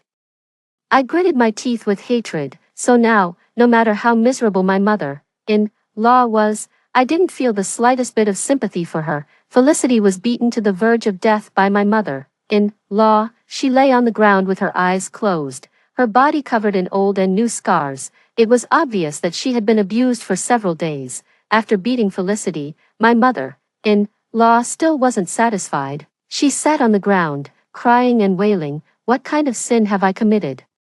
First, I got rid of that unlucky woman, and then I met you, a liar. Why is it so hard for me to have a grandson? I should have kept that woman's surname Show." This old woman was still thinking about her grandson. She was really hopeless. Soren watched his mother crying and making a scene coldly. Finally, he couldn't bear it anymore and slapped the table, roaring, "Shut up, can you stop making such a fuss?" My father-in-law also told her impatiently to be quiet, and then she finally stopped. Felicity opened her eyes wide, staring at the three of them with a sinister look, as if she wanted to tear them to pieces. I enlarged the screen and saw that her hands were moving constantly behind her back, as if she was using a blade to saw through the rope. Soren and the others had abused Felicity so much. Once she got free, she would definitely take revenge on them in the most cruel way. I was really looking forward to that day. 09. Finally, her chance came, one night, when it was dead quiet. She sawed through the rope and secretly put rat poison from the cupboard into the water. Soren and the others had no idea. They just thought the water had gone bad due to the high temperature and forced themselves to drink it. My father-in-law died on the spot. Soren and my mother-in-law, who had drunk less, were rolling on the ground, clutching their stomachs. Seeing this, Felicity laughed maniacally. She tied up my mother-in-law and Soren, rummaged through the bedroom and found a leather belt. She lashed at the two of them one after another, cursing as she did so. "You damned scumbag. What did you promise me before? You said you loved me truly and would marry me after getting rid of your wife. Bullshit. You just wanted to trick me into having a baby. Bastard. You deserve to be childless. And you, old hag, how dare you hit me? My own mother has never hit me since I was a child. Remember how you hit me? I'm going to pay you back tenfold today." The more she spoke, the more excited she became, and the force of her blows kept increasing. Soon, Soren and my mother-in-law were covered in blood. Felicity still wasn't satisfied. She took alcohol and disinfectant and poured them onto the two's wounds. Heart-rending screams came from the phone. Suddenly, the screen went black. It should be that the power went out in the city. I calmed my breathing, recalling the terrifying scene just now. Felicity's mental state must have been completely broken by the torture. Soren and his mother were probably going to have a really dark time. I couldn't pay attention to Soren and the other situation anymore. I could only pass the time by browsing my phone every day. On the web page, the number of deaths kept increasing. The outside temperature had reached a level where ordinary people couldn't move around. Only firefighters and police officers, relying on special equipment, were active on the front lines of disaster relief. I couldn't do much, so I could only pray for their safety. Soon, the signal was also cut off, and I couldn't receive any news from the outside world. I could only quietly wait for this high-temperature disaster to end. Our family of 3 completely moved into the basement. To soothe our emotions, my mother tried various ways to cook different meals. My father also made a lot of small gadgets for my daughter. We leaned on each other, and no matter how difficult things were, we could get through them. 3 months later, a heavy rain finally came. It rained continuously for 3 days, and the temperature in the whole city dropped. Although it was still the temperature of midsummer, people could finally move around outdoors. When I walked out of the basement, the dazzling sunlight made it hard for me to open my eyes. I took a while to adapt before I could see the scenery outside.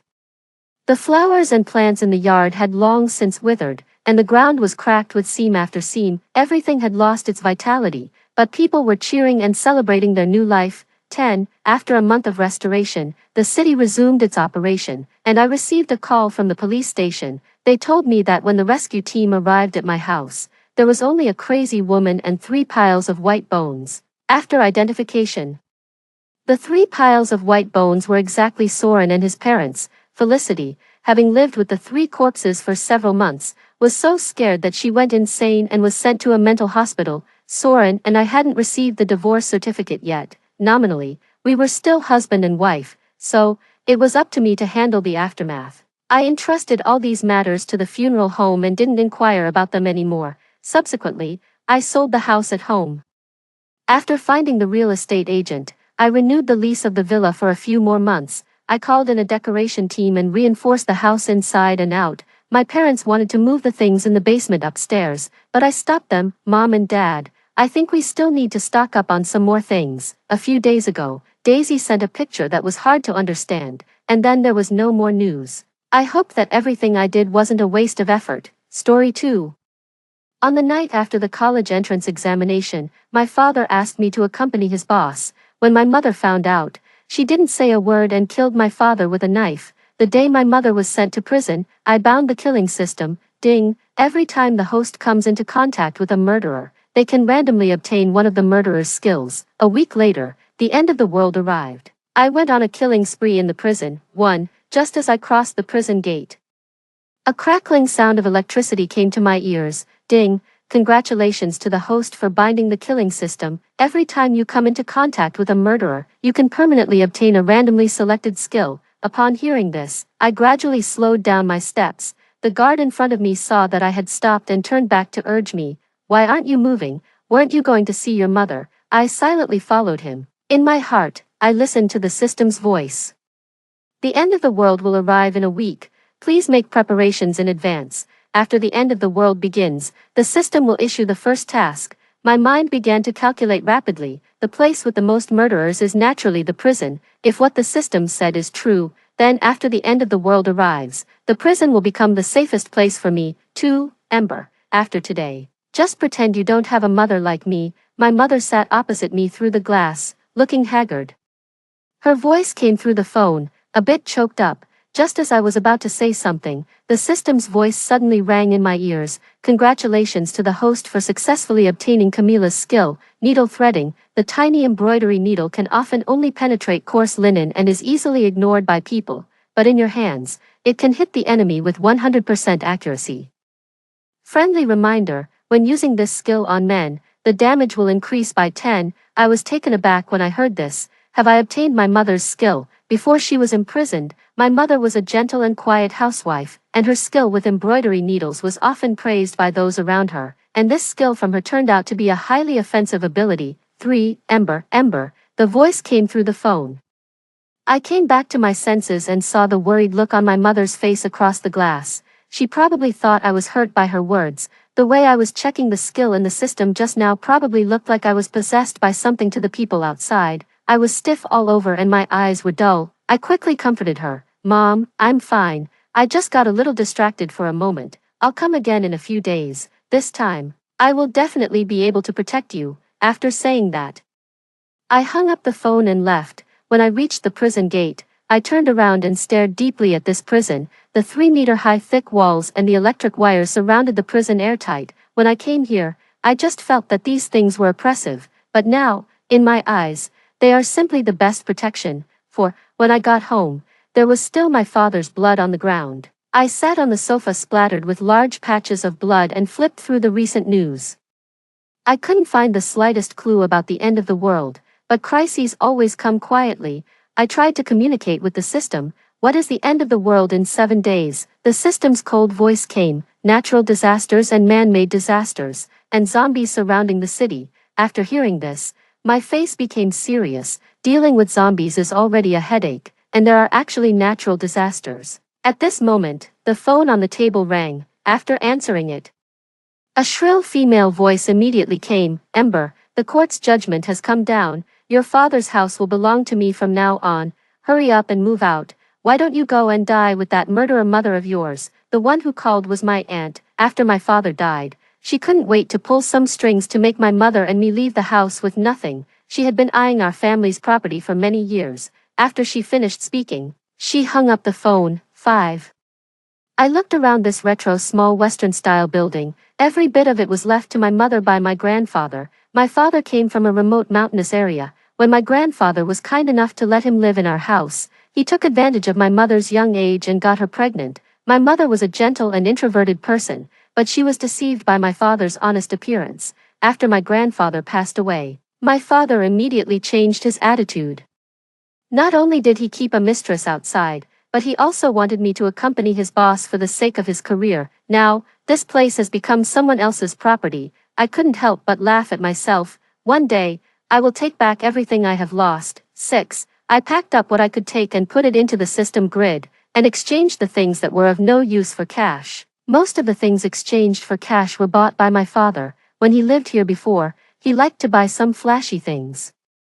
He called it having face. Looking at the several tons of food and hundreds of sets of clothes stored in the system backpack, I closed the door of the Western-style building with satisfaction. After the end of the world arrives, the house is the most useless thing. If my aunt wants it, let her have it. A house like this can't block the zombies at all. 7. On the early morning of the 7th day, I woke up on time. The sky outside the window was faintly dark red. Everyone didn't take the strange sky phenomenon seriously, because the weather forecast the night before had predicted that there would be an unprecedented heavy rain today. In the sky, the storm and thunder intertwined, but not a single drop of rain fell. It was like it was building up momentum, waiting for a complete outburst. Only I knew that the end of the world was really coming. When I arrived at the prison, the system's voice rang in my ears on time, now issuing the first task. Successfully kill the first zombie. 8. The zombie virus came quietly. The infected person let out a roar and turned around to attack the iron door behind him. Some people still had a look of confusion from just waking up on their faces. They were bitten unexpectedly, and the next moment, their veins bulged, their whole bodies swelled up, and their eyes turned frighteningly red. The transformation happened rapidly in an instant. The screams gradually woke up this silent prison. Zombies are attracted by sound. The louder the sound, the more intense their reaction. While the zombies were attracted by the sound, I approached, estimated the safe distance, and stabbed a needle through the zombie's head. The system's voice rang in my ears. Congratulations to the host for successfully killing the first zombie. Reward obtained. 1 cruise ship, 5 sets of protective clothing. 9. Without time to think about why a cruise ship was awarded as a reward on land, I immediately put on the protective clothing. A blue light flashed. There was no change in my appearance, but a faint white light appeared on my skin, as if I was firmly protected by a layer of plastic film. Attention, the protective clothing is a one-time item and can be given as a gift. Usage time, 30 minutes. The needle threading skill had high damage, and I rushed into the interior of the prison all the way. The situation inside the prison was as I expected. Most of the prisoners quickly fought back after reacting and blocked the zombies outside. When they saw me jumping in through the window, a group of people immediately surrounded me tightly. Stop, she came in from the outside. She must have been bitten by a zombie. A group of muscular men surrounded me and looked me up and down. Brother, there doesn't seem to be any wound on her body. Behind them, a man said weakly. The tallest man at the front didn't relax his vigilance. The hot muzzle of the gun was firmly pressed against my forehead. I raised my hand, and my heart was pounding. 10. After finding that I seemed to be just a beautiful but useless person, the man put down the gun. You, go and stay over there. The man pointed to the room behind him. I obediently walked over. My fingers accidentally rubbed against the man's clothes corner. Just as I stepped into the entrance of the cell, the system's voice rang in my ears in time. Congratulations to the host for obtaining Xander's skill, overwhelming momentum. It is a Taoist inheritance, the mighty and righteous chi between heaven and earth. The original owner used it to split mountains and crush stones, and kill people invisibly. Now it's in your hands. Use it boldly. I immediately let out a sigh of relief. Fortunately, I succeeded. The contact range recognized by the system was extremely broad.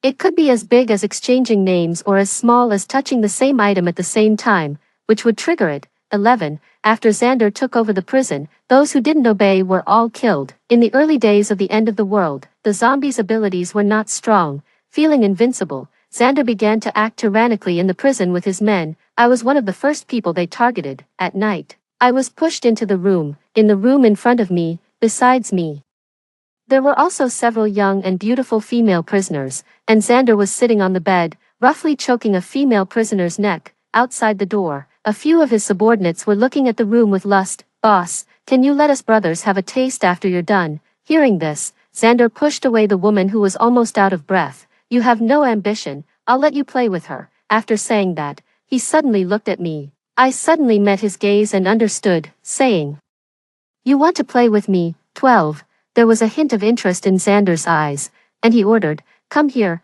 I didn't hesitate and stood still in front of Xander. He nodded his chin at the place where the female prisoner had lain and motioned for me to lie down. I didn't move and smiled at Xander. While he was looking at me with great interest, I slapped him across the face without hesitation. A crisp slapping sound rang out in the room. In an instant, all sounds stopped. Everyone stared at me in a daze. The fat on Xander's face twitched, and his left cheek immediately swelled up. There was a flash of disbelief in his eyes, but I didn't wait for him to react. I kicked him hard in the groin with the skill, overwhelming momentum. A howl immediately rang out in the room. Xander fell to the ground, his hands tightly covering his groin, and blood flowed out uncontrollably. I kicked Xander, who was lying on the ground moaning and screaming. Flying away, after wiping the blood off my shoes, I chuckled.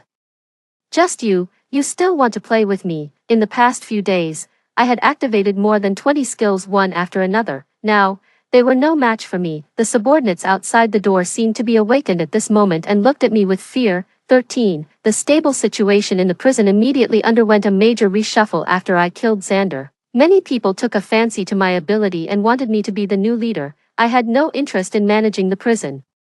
I just wanted to stay quietly with my mother until the end of the world. Why don't we cooperate to establish a safe zone? Someone suggested to me, looking very sincere. I had met this person, his name was Evan, and he was the only one who had dared to speak up for me behind Xander before. His character and courage were decent. Building a safe zone to protect my mother seemed like a good idea. I shook his outstretched hand. Sure, I have only one request. Protect my mother well.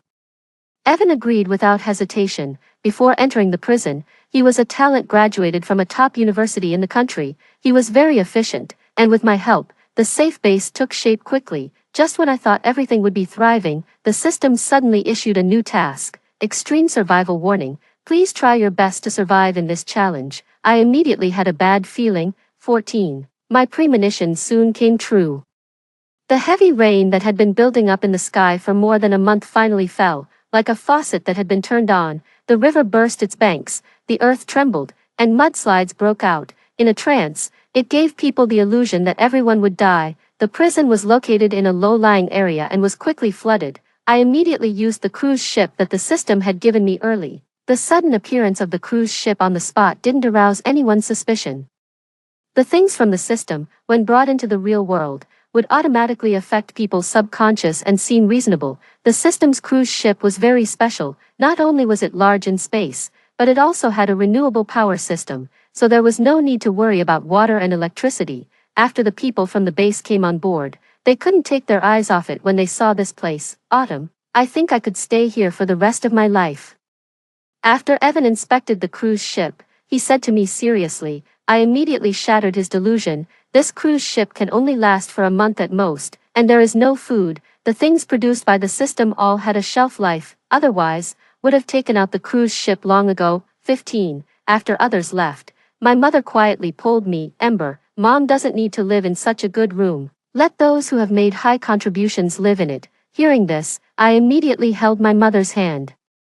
Mom, if I can't even let you live in the best room, then what's the point of me running this base? My mother sighed. I didn't agree when you went out alone to kill zombies before. How can I let my child work hard outside while the parent does nothing? I shook my head. Mom, I just want to protect you. I will never forget that day in court. I sat below, watching the public opinion turn completely one-sided, watching the judge sentence without hesitation, and seeing the accusing and fearful looks people gave my mother. She was the murderer that people said deserved to die. But to me, she was just an angry mother who tried her best to protect her child. That was the most powerless moment in my life. 16. After settling everyone down, I looked up at the thick dark clouds and didn't let down my guard. Natural disasters could never be overcome so easily. The rain kept falling as if it would never stop. The water on the ground was rushing, and the water level kept rising. People who were caught in the rain all had fevers and colds one after another. There were all kinds of illnesses, both big and small. The depressed atmosphere on the ship continued to spread. Fortunately, the cruise ship sailed diligently for half a month and finally found a highland. As soon as the people on the ship landed, they couldn't wait to go and look for supplies. After half a month of consumption, the supplies on the ship were almost used up. I didn't go down to look for supplies. The supplies in my system backpack were still more than enough, and I wasn't as urgent as others. Moreover, my mother had a fever. 17. After a day, only a few people who went to look for supplies came back, and they were all injured. As soon as they came back, they immediately anxiously came to see me. Autumn, the people on the mountain not only robbed us of our supplies but also detained Evan. I asked, do you know the specific situation? Those people are very cunning. At first, they let us exchange supplies. Unexpectedly, after they found out that we had a cruise ship, they immediately changed their attitude and asked us to exchange the cruise ship for people. Seeing that I was a bit hesitant, my mother pushed me. I'm fine. Go and take a look. Her eyes looking at me were gentle and firm. I nodded and turned to the people and said, you take me to have a look. When I went there, the people on the mountain seemed to know that I would come. They were holding weapons and blocking the entrance. A group of people looked at me arrogantly. Are you the owner of the cruise ship? The leading man looked at me, and a hint of disdain flashed in his eyes. I thought it was some powerful person. It turns out to be just a brash young girl. I didn't reply. My eyes swept over this group of people, and I found a familiar face among them. I looked at her, and my pupils shrank. I didn't expect you to still be alive. When I spoke, the person hiding behind the man finally stood out. 18. My aunt's name was Autumn. Before the end of the world, she had married a somewhat wealthy upstart. But judging from the current situation, my uncle should have been ruthlessly abandoned. I wasn't surprised by this at all. Autumn heard my words and leaned against the man's arms, adding fuel to the fire. Tobias, this little slut's mother killed my brother. Neither she nor her mother are good people. You have to teach them a good lesson for me. I didn't react much when I heard her words, but the man named Tobias immediately stared at me and said in an unfriendly tone, you made my woman unhappy. Why don't you continue? Kneel down and apologize to her. I didn't move.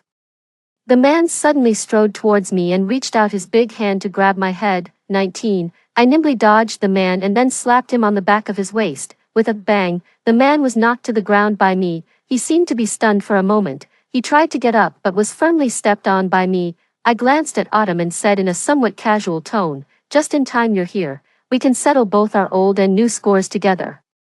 I firmly stepped on the man's back with one foot and took out the silver needle from my pocket with the other hand. Several men who came closer with crowbars were instantly nailed through their tendons and fell to the ground. 20. Seeing a group of people lying in front of me, Autumn was stunned and exclaimed, "What are you doing?" After saying that, she seemed to regret it and took a few steps back, forcing a fake smile. "Ember, I didn't expect you to be so powerful now. If your father were alive in heaven, he would definitely be proud of you." I felt almost nauseous when I heard this and immediately lost the patience to listen. I fiercely choked the man's neck and dragged him up, asking, "Where are the people you imprisoned?" Autumn was still being hesitant and didn't answer, but the man below couldn't stand this humiliating posture anymore and opened his mouth. "In the small wooden house. Let me go, and I'll take you there." 21. When I arrived at the small wooden house, Evan and the others had already untied the ropes. Looking at the people who were holding sticks and were about to knock me out, I took the lead in breaking the silence. "It seems you guys are still in good spirits." Evan saw me and embarrassedly put down the stick. "Boss, I should have been more cautious. I've caused you trouble." I took a step back and made room for them to come out. Quite a few people came out and soon surrounded the small wooden house. Looking at many unfamiliar faces inside, before I could say anything, Evan had already explained first. "These are all the people who were originally trapped. They were all deceived by that man." Speaking of this, he immediately said angrily, "In the apocalypse, there are no kind-hearted people. Who would have thought that such a thin and small man could be so full of tricks?" Hearing this, I was stunned and murmured, "Thin and small. Among that group of people just now, there was no one with such a body shape." Thinking of this, I immediately turned around and ran back. My heart was beating so fast that it seemed to jump out of my chest. There was only one thought in my mind: something happened to the cruise ship, and my mother was still on it. 22. When I ran to the docking point, everyone immediately understood what had happened. Someone saw the empty place and immediately cursed, "Damn it, that kid is so insidious, he actually drove the ship away. My things are still on it, don't let me meet him again, or I'll break his teeth." The complaining voices behind me came intermittently, but I ignored them. My heart was filled with great worry, until the system's voice suddenly rang out. I quickly calmed down, detected that the cruise ship is more than 500 meters away from the host. Now the automatic recall function will be activated. I looked at the cruise ship that was automatically driving back from a distance and clenched the crowbar that somehow appeared in my hand. Before rushing up, I couldn't help but think in my heart, "No matter who is on the ship, you'd better pray that my mother is okay, otherwise, you will definitely be doomed." 23. When I got on the ship, I and the people behind me were all stunned. There were corpses lying all over the ground, like a murder scene. The few remaining people who were still alive saw us coming and crawled over to beg for mercy. "Help, there's been a killing." I looked at the man rushing towards me, raised the stick, and struck him on the head. The crowbar broke, and the man immediately bled and fell to the ground. After he fainted, I immediately rushed towards my mother. "Mom, are you okay?" My mother shook her head. She gave me her familiar gentle and harmless smile. I carefully examined my mother, except for her red face, which still showed signs of a fever. There were no other external injuries. Seeing this, I immediately let out a sigh of relief. 24. After my mother's introduction, I learned what had happened on the ship. After the ship was driven away, those people planned to massacre the old, weak, sick, and disabled on the ship. Unexpectedly, they were counter-killed. "Ember, they helped me. They are all very powerful people." I looked at the people my mother mentioned. A seemingly introverted and quiet little girl, an octogenarian leaning on a crutch, a lively and active husky, and a big man wearing a small skirt. I didn't underestimate them. After all, people who could end up in prison must have some real skills. I thanked them. "Thank you for saving my mother." The few of them were stunned for a moment and somehow seemed a bit hesitant. 25. Until at night, the quiet girl named Fiona quietly whispered in my ear, "Actually, when those men said they were going to occupy this place and kill us all, the first one to react was Camila." Speaking of this, she looked up with a look of admiration in her eyes. "Camila is so fierce." Before we could react, she rushed up and suppressed 3 men alone, beating them fiercely. That posture clearly showed she had practiced. I looked at the excited girl and felt a complex emotion. Just now, I had obtained a new skill. Congratulations to the host for obtaining a new skill. The Sharp Woman, Skill Introduction. The 18 deadly knives, each knife is deadly. After 10 years of hard study, it's all for this one moment of eruption. stabbing someone 18 times, each knife causing a minor injury. Perhaps, this is the charm of a medical student. When I investigated the prison before, I knew there was someone in the prison who stabbed her boyfriend and got in. At that time, the news caused a stir. And the defendant was only sentenced to 1 month in prison, and this tough person was now in front of me, saying that she admired my mother, 26, when my grandfather was still alive. He sometimes told me stories about my mother when she was a child. Every time he said that my mother was the bully of the neighborhood when she was a child, often climbing onto the roof and taking off the tiles and beating people. I never took it seriously. My mother had always been a gentle and virtuous housewife in front of me, until today. I had a new understanding of my mother's combat power. It turned out that my grandfather really wasn't bragging. I coughed softly and pretended to be extremely calm in front of Fiona, as if I had known this all along. Secretly, I was sighing. No wonder the skill I obtained from my mother had such great lethality. My mother had always educated me. The best way to protect someone is not to keep them in a greenhouse but to let them be strong and grow through hardships. It was not until Fiona affectionately took my hand and praised my mother's heroic deeds that I suddenly woke up. In the past, I had blindly tried to stand in front and protect my mother, but I had ignored my mother's thoughts. She wasn't just Ember's mother. Her name was Camila, from the beginning to the end. How could a woman who could easily kill a man be weak? 27. Mom, I met Autumn when I went down this time. She's with a new man now. Originally, I didn't plan to tell my mother these things. But after what happened yesterday, I also understood. My mother was stronger than I thought. She had the right to know everything. My mother heard my words and was very calm, as if she wasn't surprised at all. This place is close to her home. It's not strange to meet her. I glanced at my mother's expression and said softly, she took away Grandpa's house before. I wanted to take it back. But since the end of the world has come, that house is useless now. My mother nodded and affirmed. You did the right thing. If the house is gone, we can get another one. If your grandfather knew how powerful you are now, he would only be proud of you. After saying that, she gently patted me, and there was still a lingering murderous look on her face. Our family members are all reasonable people. We should avenge the wrongs and thank the kindness. I nodded in agreement. The people in our family have always avenged their enemies on the spot. The people on the mountain, along with Autumn, were left there wearing only their underwear. After all, if you want to play dirty tricks, you have to bear the consequences of failure. 28. After the flood receded, food became the most scarce resource in the apocalypse. We went back to the prison. Although it had been washed by the flood, the electric wires could still be turned on again. After clearing away the zombies around, the safety factor here became very high. The heavy rain had washed away most of the food planted in the prison, and only some canned food was still usable. Fortunately, the fertility of the land and the seeds were still there,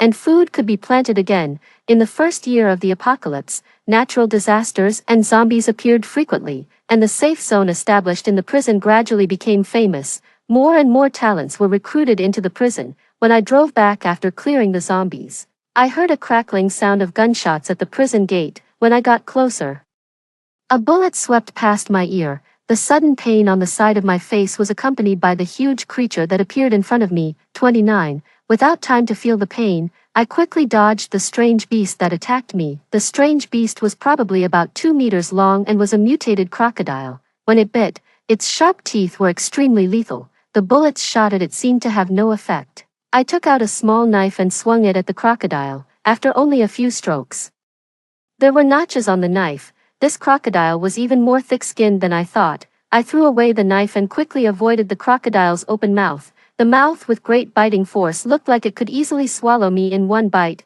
I immediately took out the big knife rewarded by the system. The crocodile's head bled bright red blood after being struck, but the wound was not very deep. The crocodile was in pain and rushed up again, this time even more. Fortunately, during this period, I had killed many evolved zombies and gained experience in fighting. I dodged and attacked at the same time, using the skills to the fullest, and finally managed to wear down and kill the crocodile little by little. 30. I collapsed beside the car, gasping for breath, and the system's voice rang in my ears. Congratulations to the host for killing a mutated beast for the first time. Reward obtained: 1 strange beast egg, 1 strange beast serum, 1 incomplete antidote fragment, 1 dragon thorn knife, 100 sets of protective clothing. Mutated beasts were a new species that had only recently appeared, and this was the first time I had encountered one. This reward was higher than the rewards I had obtained for killing evolved zombies before. After I regained my strength, I drove into the base and asked someone to bring the strange beast's body in. I handed over the supplies I had obtained from this field mission to my mother for management.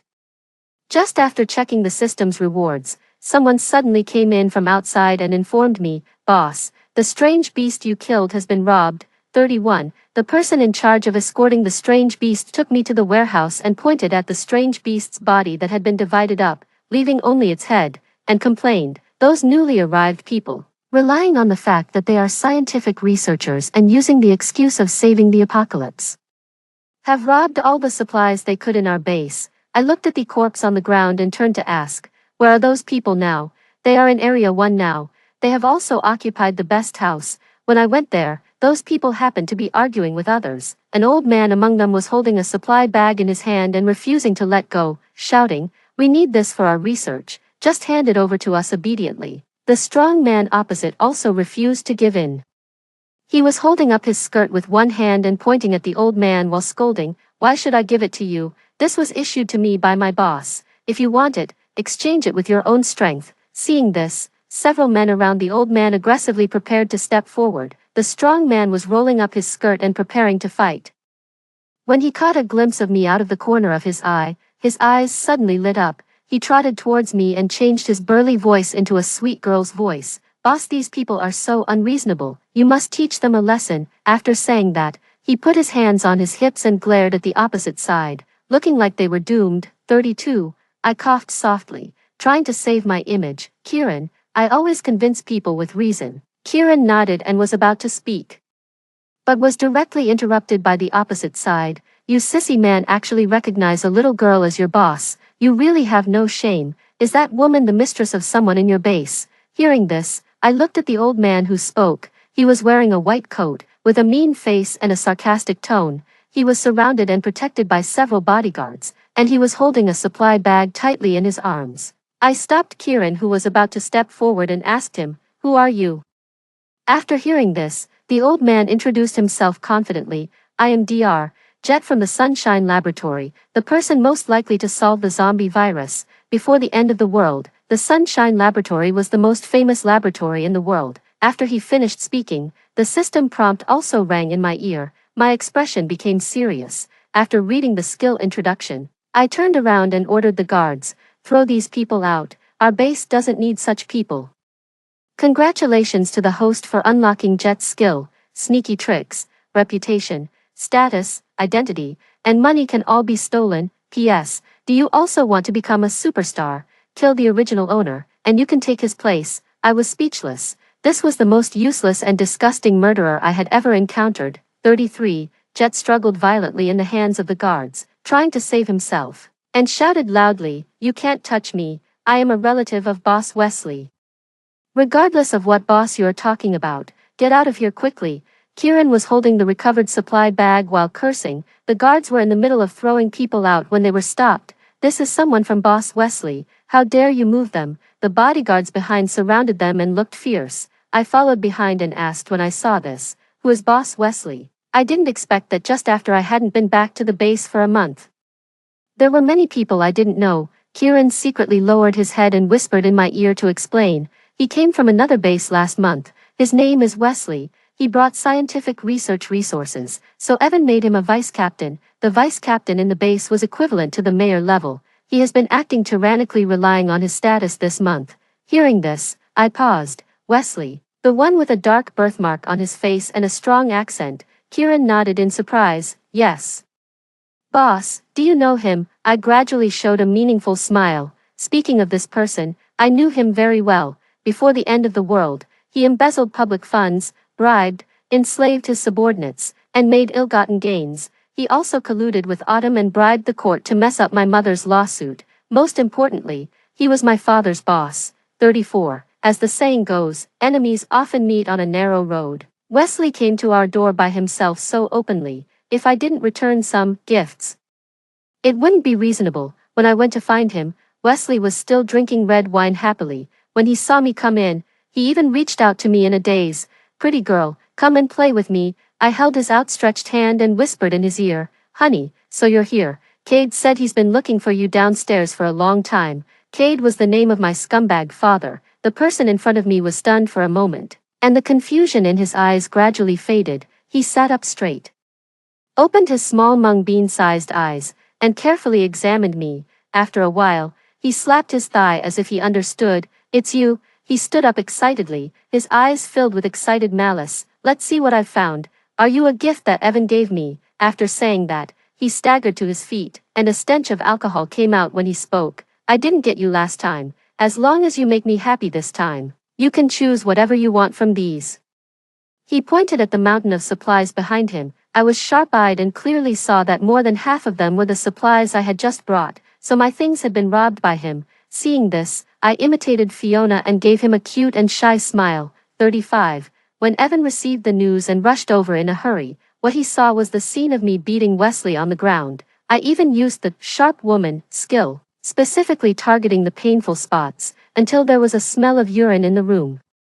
I withdrew my hand and stood up in disgust, and Wesley crawled and rolled to Evan's feet. He pointed at me and cursed loudly. "Evan, did you send this little bitch here to kill me?" His face was like a pig's head, and his small eyes, now only slits, were filled with nothing but resentment. I exchanged a glance with Evan. He immediately understood. He kicked Wesley away and then stood behind me, with a humble attitude. "I call you Wesley, and you really think you're a big shot? Let me introduce you. The person in front of you is the leader of our base, the one you've always wanted to see. Since she wants to beat you personally, shouldn't you kneel down and thank her with gratitude?" His last sentence came out so smoothly that I coughed softly, pretending not to hear. As I revealed more and more of my abilities, the people in the base had unconsciously deified me. I looked at the person on the ground who was still in disbelief and gave a faint order. "Throw him and his people out together. From now on, our base doesn't welcome him." 36. Wesley was kicked out of the base with his subordinates, but he seemed to be born with a thick skin. He stubbornly shouted at the base entrance for 3 days and refused to leave. The people in the base, following my orders, ignored him completely, until the 3rd day. Evan came to see me. "Wesley is dead," he said. His voice attracted a strange beast, and he was chewed to only his head left. I calmly observed the strange beast serum in my hand and was not surprised at all. However, Camila specifically went to the entrance to collect his body. Evan's voice was a bit hesitant. Hearing this, I put down the medicine in my hand, turned around, and asked with a hint of confusion in my voice, "My mom?" 37. My mom had buried a small mound of earth in a wasteland behind the prison. She stood in front of the mound, her head bowed in silence. When I went over, I didn't disturb her and quietly stood behind the mound with her. After a long time, my mom let out a sigh. "Do you remember the house next to ours?" I nodded. The house next to ours had always been abandoned, and later it was often joked about as a haunted house. When I was a child, I even believed the story of the haunted house for a while. "That house used to belong to Wesley's family," my mom said. I looked down at the mound, a bit shocked. So my mom and Wesley had known each other for a long time. "In your terms, you could say they were childhood sweethearts," my mom continued. As she spoke, she closed her eyes, and her voice trembled slightly. "When I saw him again, I really almost didn't recognize him. When he was a child, he was always a gentle and quiet boy. His grades weren't very high, but he was very smart. I always used to play with him at that time." Unfortunately, later, his mother contracted an epidemic disease, and their family was avoided by everyone. His mother died in less than a year. After that, his father took him away and never came back. Sometimes I wonder, if I could have done something at that time, would everything be different? 38. A person who is pitiful must have something about them.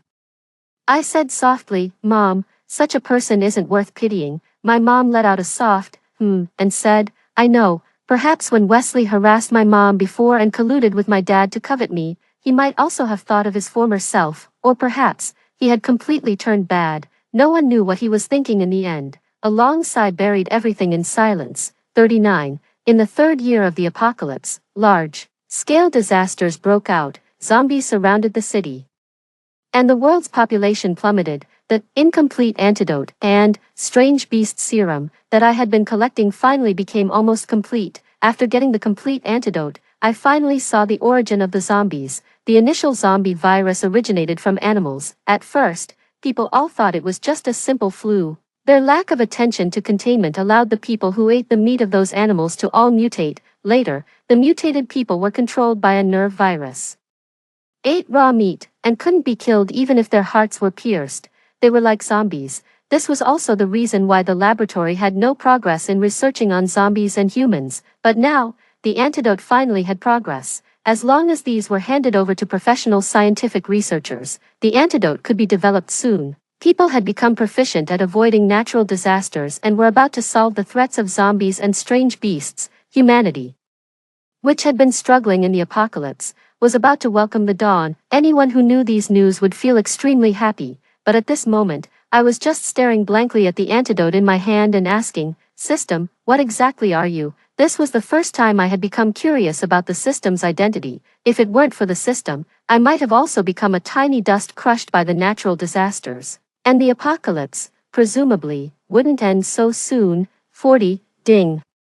Detected that the threat level of the apocalypse in the current world is gradually decreasing. Congratulations to the host for completing the challenge. Now issuing the last hidden task. Task issuer, killing system, please choose, accept, reject the task. I looked at the task that suddenly popped up on the panel, and my finger hovered over, accept. This task was issued by you, I asked. Yes. The designer didn't prepare this task for the host, but after calculation, the system found that with the host's current abilities, the success rate is as high as 99%. After it finished speaking, I didn't hesitate and clicked, accept. I thought, finally, I could do something for the system. Task objective, save Ember. Task time is unlimited. There will be no punishment for failure. Please complete the task with confidence. When I saw the task objective, I was stunned. Save myself. 41, don't worry, follow your feelings, and you can complete this task.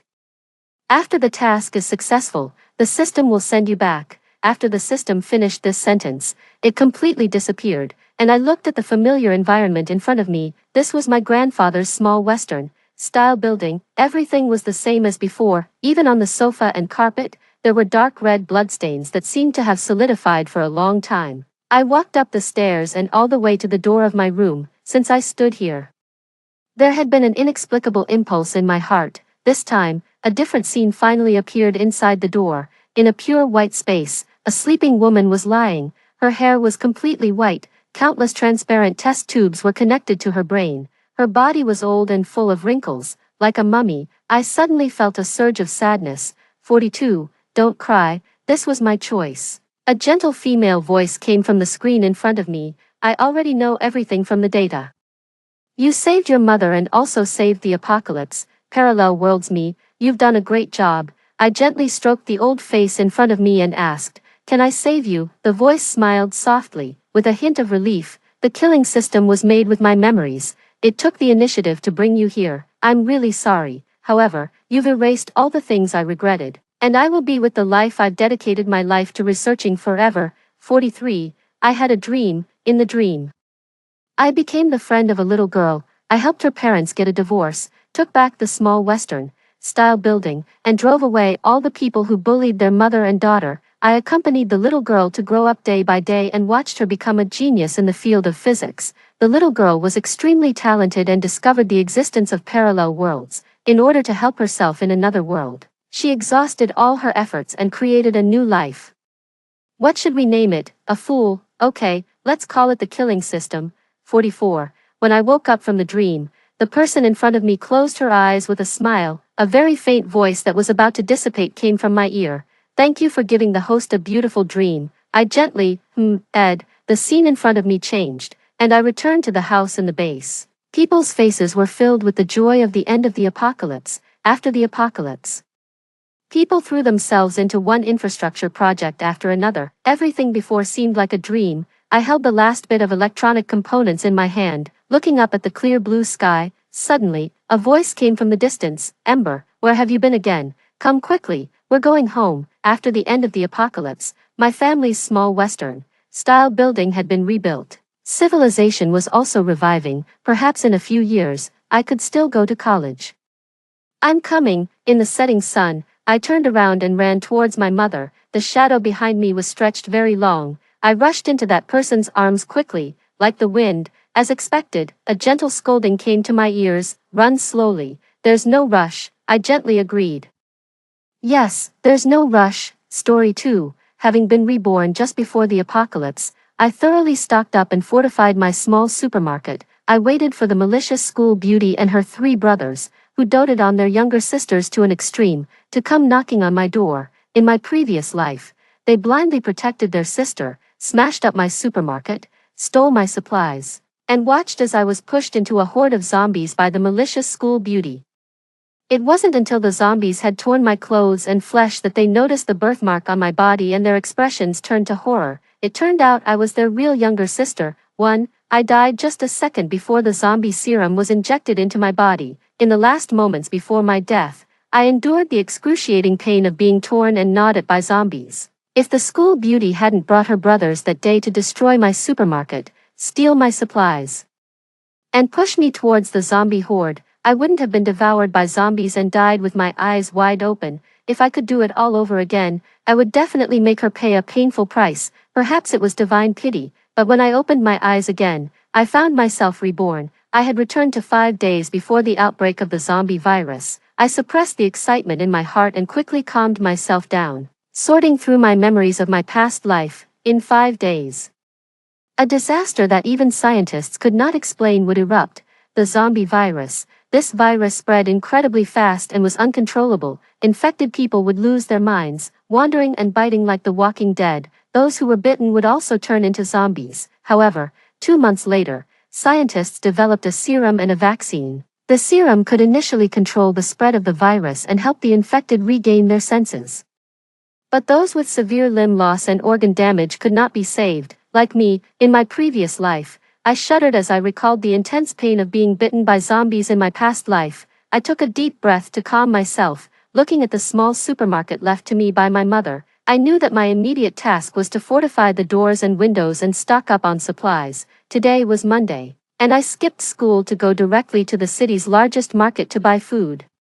With the Mid-Autumn Festival approaching, there were all sorts of gift boxes filled with mooncakes and hairy crabs. Under the enthusiastic sales pitch of the salesperson, I bought a few crabs as a gesture. Then, I broke away from the crowd and headed straight for the food section. While ordering a large quantity of filling and non-perishable food, I also contacted a door and electrical appliance store and a gas company. I had the door company install the toughest doors, windows, and bulletproof glass in my supermarket within 5 days. The electrical store was to equip my supermarket with solar panels and a backup generator. Water towers and gas were also essential, ensuring my quality of life for the next 2 months. Due to the tight schedule, I had to pay the workers more money. Just preparing these things had spent all of the $300,000 inheritance from my mother. But I didn't feel sorry at all, because in 5 days, would be worth billions, too.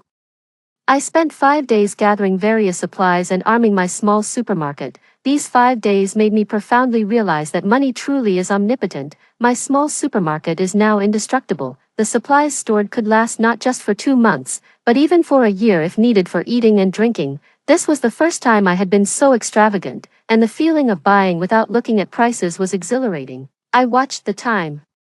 With less than 10 minutes left until the massive outbreak of the zombie virus, I turned on my phone, which had been off, and hundreds of messages flooded in. The messages I had posted on various forums and the school's official website about the upcoming zombie virus outbreak had all been reported. Some said I was spreading rumors, causing social panic. Others called me crazy. Only a few believed my words and went to stock up on supplies.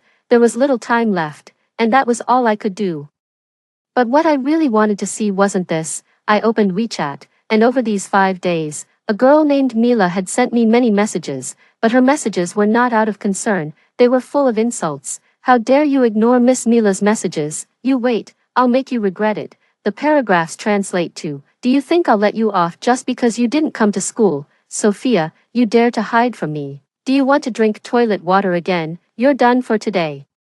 I looked at the photos she sent, all of them taken during previous instances when she bullied me. She had her cronies write, "Slut," on my body with a marker. They cut off the long hair I had been growing for 5 years and threw it into the trash. When I resisted, she slapped me and had her lackeys force me to drink water from the squat toilet. All of this, just because the person she liked had confessed to me. I'll never forget how Mila stepped on my head and warned me, "Sophia, My dad is the richest man in the country, and I have 3 powerful brothers. What do you have to fight against me? These lessons you learned are what you deserved. If you dare tell anyone, I'll scatter your mother's ashes. Indeed, Mila was so confident because she had a wealthy father and 3 devoted brothers. Once, while slapping me at school, she smugly mentioned that even if she committed murder, her brothers would take care of it. Her brothers had promised their late mother that they would do everything to take care of Mila. Plus, having briefly lost her in their childhood due to a lack of supervision, the brothers became even more indulgent once they got her back. When Mila and her cronies beat me half to death, I too wished I had brothers who loved and protected me like that, but not anymore. I shook off those chaotic thoughts and focused on the time. 10 minutes passed quickly, right on schedule.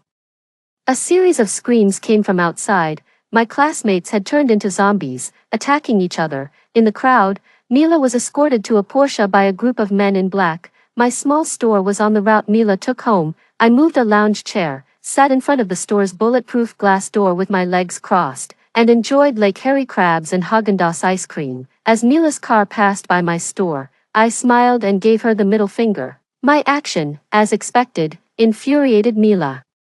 She immediately had her driver stop the car, and under the protection of her bodyguards, stormed towards me angrily. I used to avoid Mila since she was powerful and had many supporters, but this time, I didn't hide. Instead, I casually continued to eat my crab, openly provoking her, because I knew, even if I didn't provoke Mila, she wouldn't leave me alone. In my previous life, when the zombie virus broke out, I wasn't at school.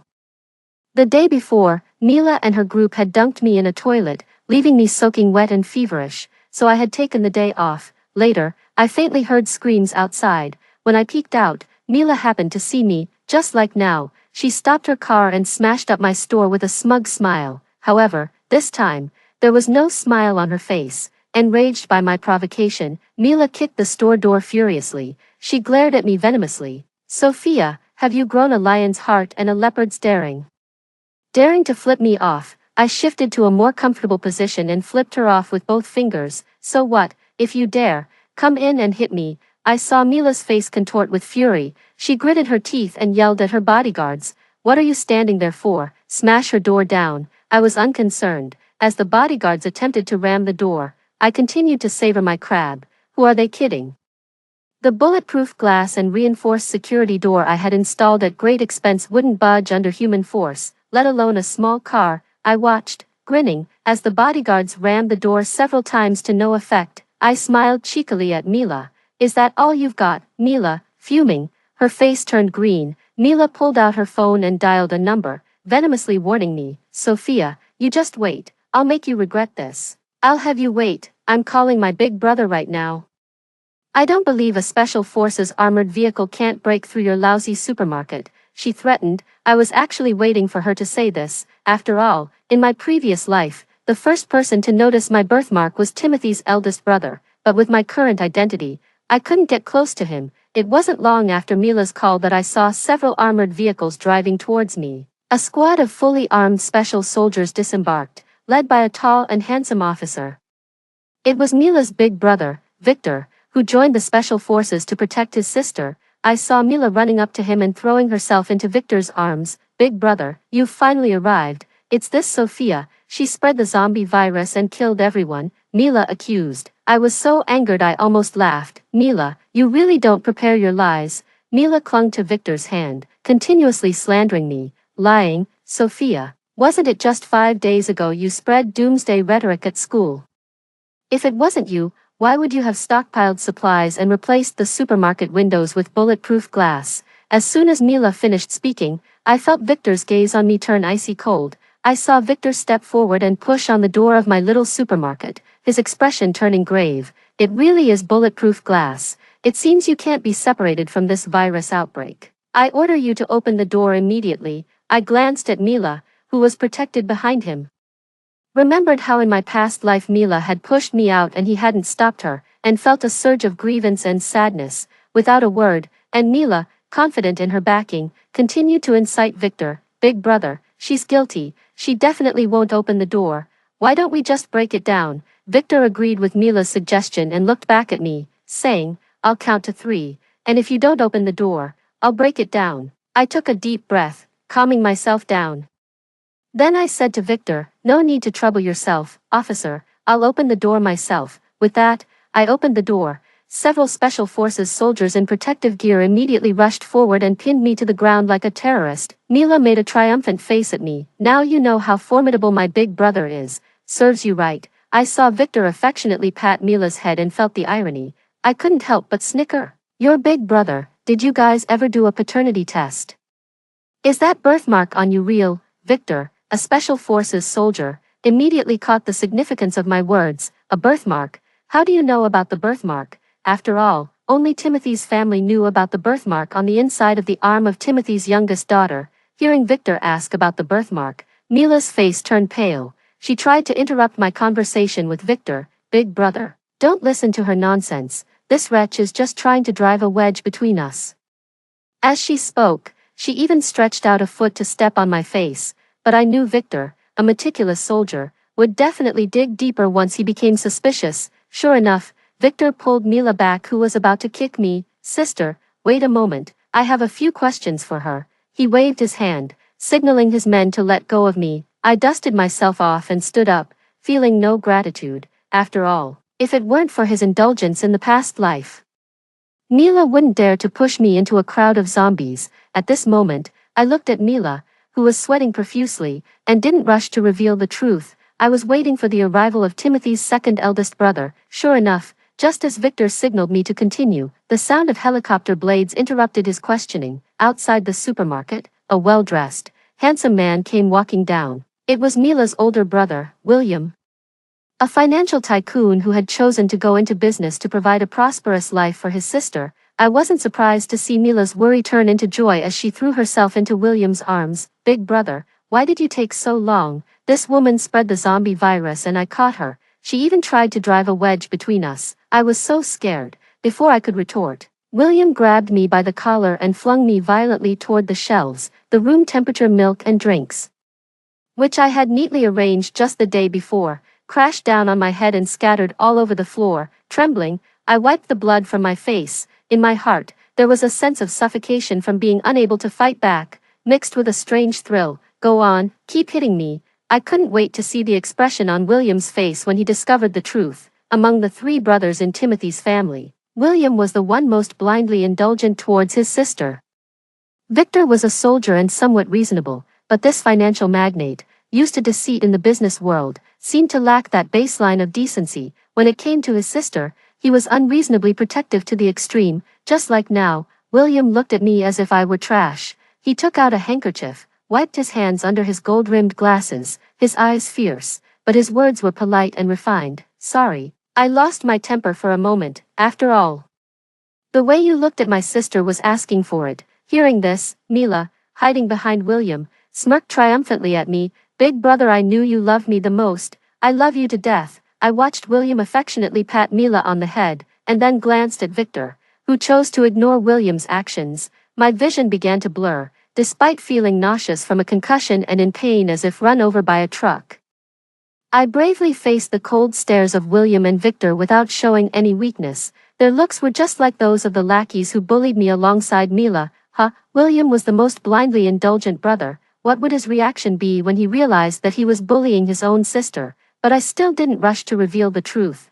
After all, not all three brothers of the Timothy family were present yet, and the climax of the drama was yet to come. I simply leaned against the fallen shelf, lifted my face covered in blood and milk, and asked William with a smile, "You care so much for your sister, haven't you noticed she's been scratched by a zombie? If you don't take her to the hospital to see your eldest brother soon, she might get infected." At my words, both brothers and Mila herself were stunned. William could no longer focus on hurting me. He cupped Mila's face, examining her from head to toe as if she were a rare treasure. "Sister, tell your big brother, does it hurt anywhere?"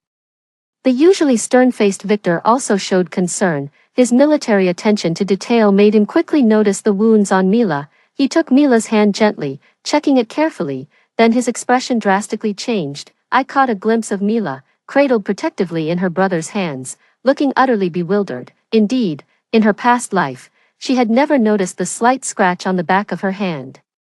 But I knew very well that this fingernail-sized wound eventually led to her being infected by the zombie virus. She was luckier than me. She had an eldest brother, Timothy, a top medical expert involved in developing the serum and vaccine during the zombie outbreak. Under his leadership, this top global medical team developed the serum and vaccine within 3 months. The first dose of serum, eagerly awaited by the whole country, was administered to Mila. Timothy even honored her with the title of trial volunteer, and the whole country thanked her for her heroic contribution. If it hadn't been for Mila bragging to me about this before pushing me into a horde of zombies in her previous life, claiming Timothy had confirmed the serum's safety before administering it, I might have actually believed she had changed. At that moment, Victor didn't hesitate to carry Mila onto the helicopter. William then turned around and fiercely grabbed my neck. My toes left the ground, my throat hurt, and breathing was difficult. It seemed William was truly angered by my words. In his previous life, upon learning that his beloved sister had been scratched, he was so distraught that he didn't spare a glance for me. It wasn't until after he had rushed Mila to the hospital for an examination that he thought to deal with me. Just when I thought William was about to strangle me, he threw me aside with a ferocious expression contorting his refined face. I suspect this person deliberately released the zombie virus, resulting in my sister's infection. It's akin to murder. You are my brother's men, you know what to do, right? I was tossed to the ground like a rag, unable to suppress a violent cough. I gasped for fresh air, yet an inexplicable urge to kill surged within me. At that moment, I wanted William dead, but I knew I couldn't and wasn't able to yet. The stark disparity in strength between men and women meant I could only take the beating. The gap between the ordinary and the elite meant I could only be scapegoated for this alleged murder. As for telling the truth, without solid irrefutable evidence, even if I spoke up, they wouldn't believe me. Going to the hospital to get a DNA test was the most crucial part of my revenge plan. Victor's men handcuffed me and threw me into the trunk of a car like cattle. The car jolted frighteningly as it dodged hordes of zombies on the way. I endured the roller coaster-like ride in the trunk. Listening to the zombies' howls and terrifying gunshots, my face bruised and my body battered. After what seemed like an eternity of bumps, the car finally reached the hospital. Victor's soldiers forcefully dragged me into the elevator, nearly tearing my arms off. After a long corridor, they shoved me into a luxurious VIP hospital room. I fell miserably to the floor, my eyes crusted with dried blood, and despite the severe pain, I looked towards the hospital bed.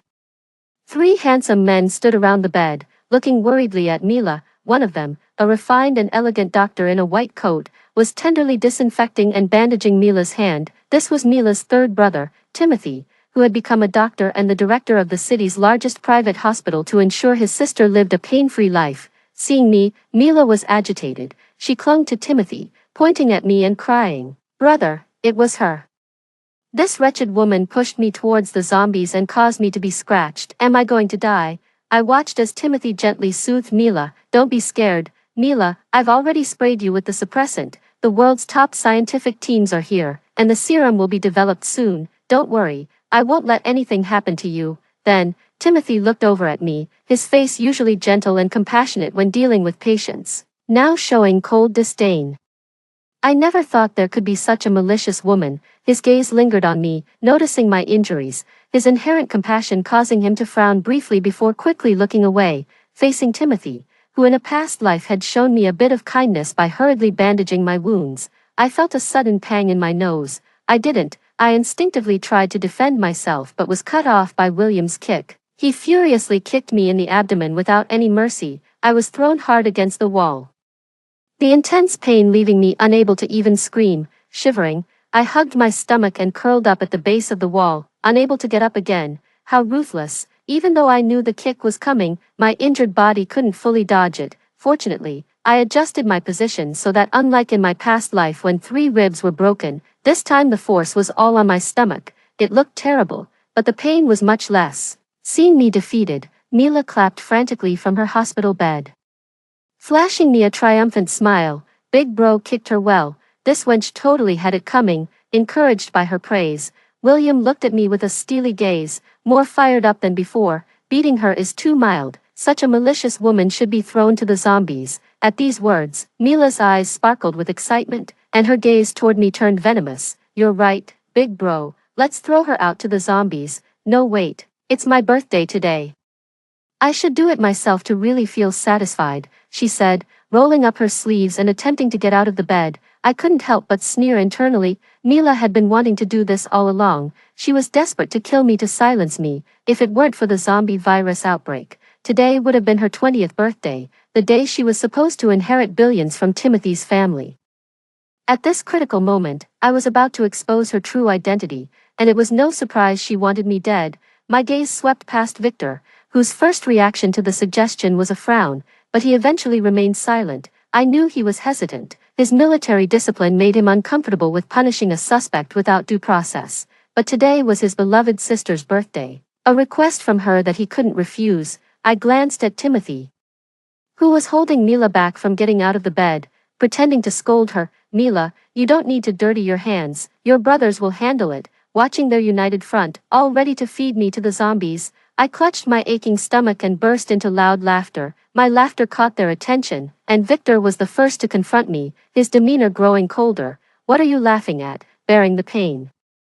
I managed to raise my hand shakily and wipe the tears from my laughter, baring my teeth in a grin. I'm laughing at you all for wanting to throw your real sister to the zombies for a fake one. 8. My words hit them like a torpedo, stunning the 4 people in the room. Victor was the quickest to react. He stepped forward and grabbed my collar, staring at me sharply, and demanded in a low voice, "What proof do you have for saying that?" Before I could answer, an agitated Mila immediately interrupted, "Big brother, don't believe her. She's just trying to drive a wedge between us. This wicked woman should just be fed to the zombies sooner rather than later." As she spoke, Mila pushed Timothy aside and rushed at me, her face twisted as she grabbed my hair and dragged me toward the balcony. I was shocked. This woman was even crazier than in my past life. Outside the hospital, a large crowd of zombies had already gathered, and she intended to throw me directly to them. Realizing her intent, I couldn't care less about my injuries and struggled fiercely, scratching her face in the process.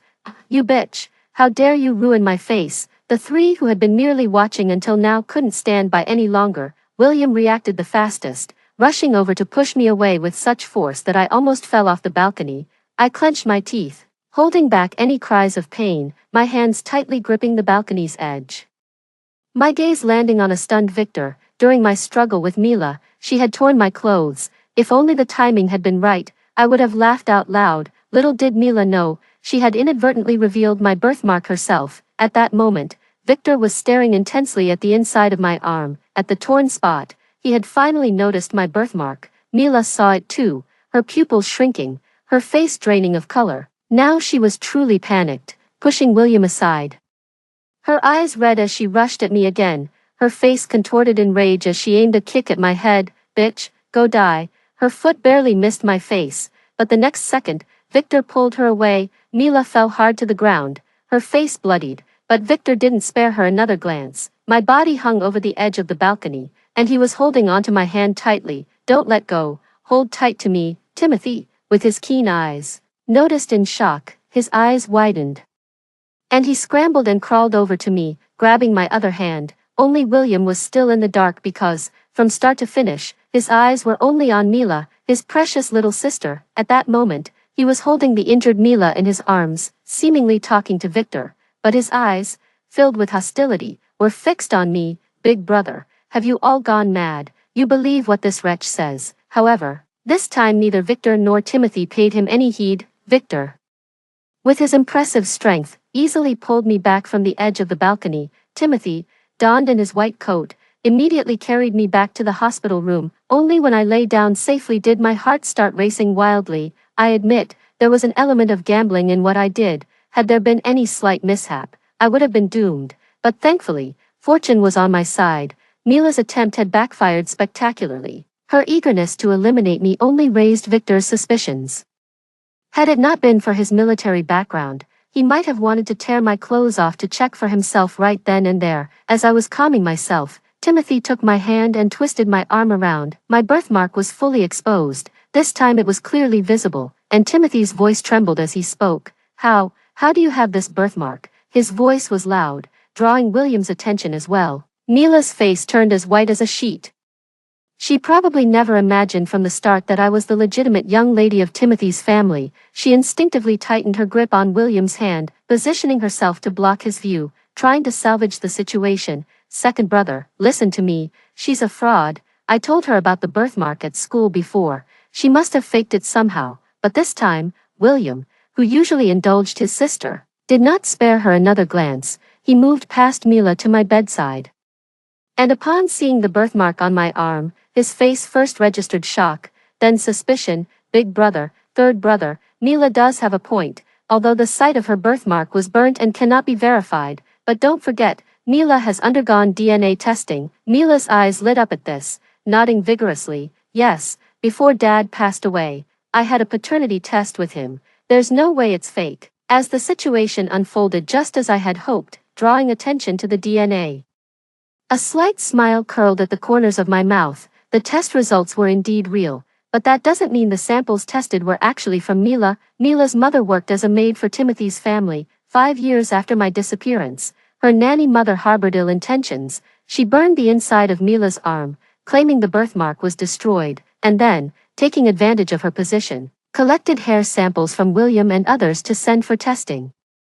That's why Mila was identified as a biological relative. And all this was what Mila, proud and triumphant, told me after pushing me towards a horde of zombies in my previous life. But this time, Mila won't be able to deceive everyone so easily. I remained silent, quietly looking towards Victor. Victor, a military man with strong insight and a hefty dose of suspicion, had discovered many imposters claiming to be the young lady of Timothy's family in the past, and none had met a good end.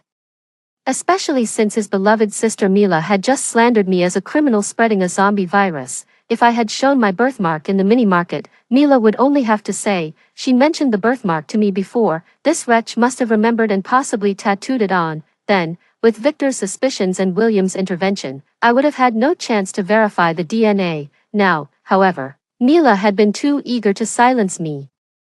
An action that would undoubtedly arouse Victor's suspicions. He would most likely suggest retesting. Sure enough, after giving Mila a glance, Victor proposed, "Let's test the DNA again." Timothy also nodded, his face still wearing a gentle expression. "This time, I will conduct the test personally." Upon hearing this, Mila finally realized this was indeed her true intention. She panicked immediately, instinctively searching for a lifeline nearby. She clutched desperately at the sleeve of William, who was beside her. "You always cared for me the most. Big brother, you believe me, right?" However, William looked at her indifferently and then brushed her hand away. I happened to witness this scene and almost couldn't help laughing out loud. Mila's face was a picture of shock, her fingertips trembling. With no other option, she tried to cast a pleading look towards Victor. Unfortunately for her, Victor's gaze was entirely fixed on me, not sparing her even a glance. Soon, Timothy returned with the test results, unsurprisingly. Mila had no connection whatsoever with them. Gone was her earlier domineering attitude when she used to bully me. Now, she sat on the floor, her face the epitome of defeat.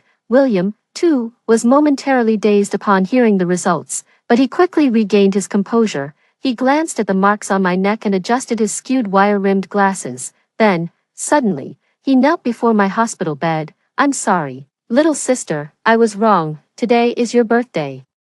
Can you please not be mad at Big Brother? Oh, and here's the inheritance agreement that Dad left for you. Come on, sign it."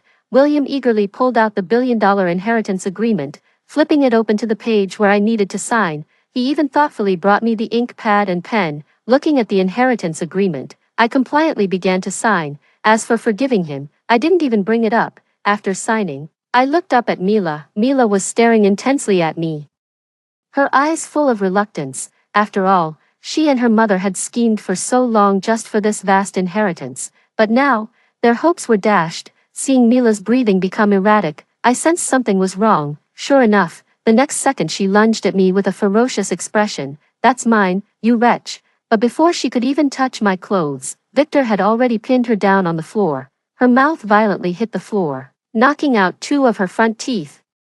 Blood filling her mouth, I looked down at Mila, a sweet smile on my face, and pressed my fingerprint in front of her. But that was not enough. "Mila, how does it feel to be pinned down on the ground?" "When you cut my hair, wrote 'wretch' on me, and forced my head down to drink toilet water, you never thought you would end up like this, did you?" Hearing my words, Timothy and his brothers, all protective of their sister, instantly turned pale and their looks towards Mila became harsh. "Ah, how the tables have turned." With a grim expression, Victor dragged Mila towards the bathroom. It's too dangerous to keep the infected here. I'll lock her up first. Through the closing bathroom door, I heard Mila's gulping sounds and her pleas for mercy. At this moment, William came to my side, looking at me appeasingly. Little sister, have you calmed down? I slowly put away the agreement, smiling at him. Seems like you're pacifying the wrong person. I'm just a wretch. Your precious little sister is in the bathroom. Seeing my cold demeanor, William sighed lightly, his tone filled with helplessness. Are you still angry because Big Brother was rough with you before? I couldn't help but laugh. So, nearly beating someone to death is called being rough. Maybe I should be rough with you too. William choked on my words, momentarily lost for words. With regret on his face, he asked, Sister, what do you want me to do before you'll calm down? I flashed William a brilliant smile. Simple, just go die. William choked up instantly, adjusting his gold-rimmed glasses awkwardly. I ignored him, intending to get out of bed and leave the room. Timothy quickly intervened. With a worried expression on his gentle face, he said, Sister, don't move. You're still injured. I need to give you a thorough medical examination soon. I responded to Timothy with a sarcastic smile. Don't bother, a malicious person like me doesn't deserve precious medicine. Timothy's expression changed drastically, and he apologized softly. I'm sorry, it's okay if you hate me, but your health is what's most important. Can you please not stay angry for now? In my previous life, Timothy did bandage me up, and he was also a key player in vaccine and serum research. I gave him a slightly warmer look, but that didn't mean I wanted to stay with them. These injuries aren't enough to kill me. Please move. I want to go back to my supermarket. Victor, who had just come out of the bathroom, immediately blocked my way when he heard me. Sister, you can't go out. The noise earlier has attracted a horde of zombies downstairs, but I just shrugged indifferently. Outside might be dangerous, but it's still better than being here, where I'm seen as a terrorist spreading the zombie virus. Hearing this, a look of shame appeared on Victor's resolute face. He bowed deeply, apologizing sincerely. I was wrong, sister. You can punish me however you want. I won't complain. Hearing this, William suddenly took off his glasses and slapped himself hard. I was startled to see his face quickly swell and blood seep from the corner of his mouth. Yet, he looked at me pleadingly. Sister, does this help calm you down? I remained silent, and William slapped himself again. Then I'll keep going until you're no longer angry. The sound of slaps echoed in the hospital room, but I only glanced at William before looking away. Just a few slaps and he thinks he can be forgiven. I still vividly remember the pain of being bitten by zombies in my past life. If apologies were enough, we wouldn't need police. If you want to atone, maybe in your next life. With that, I ignored Victor and tried to leave.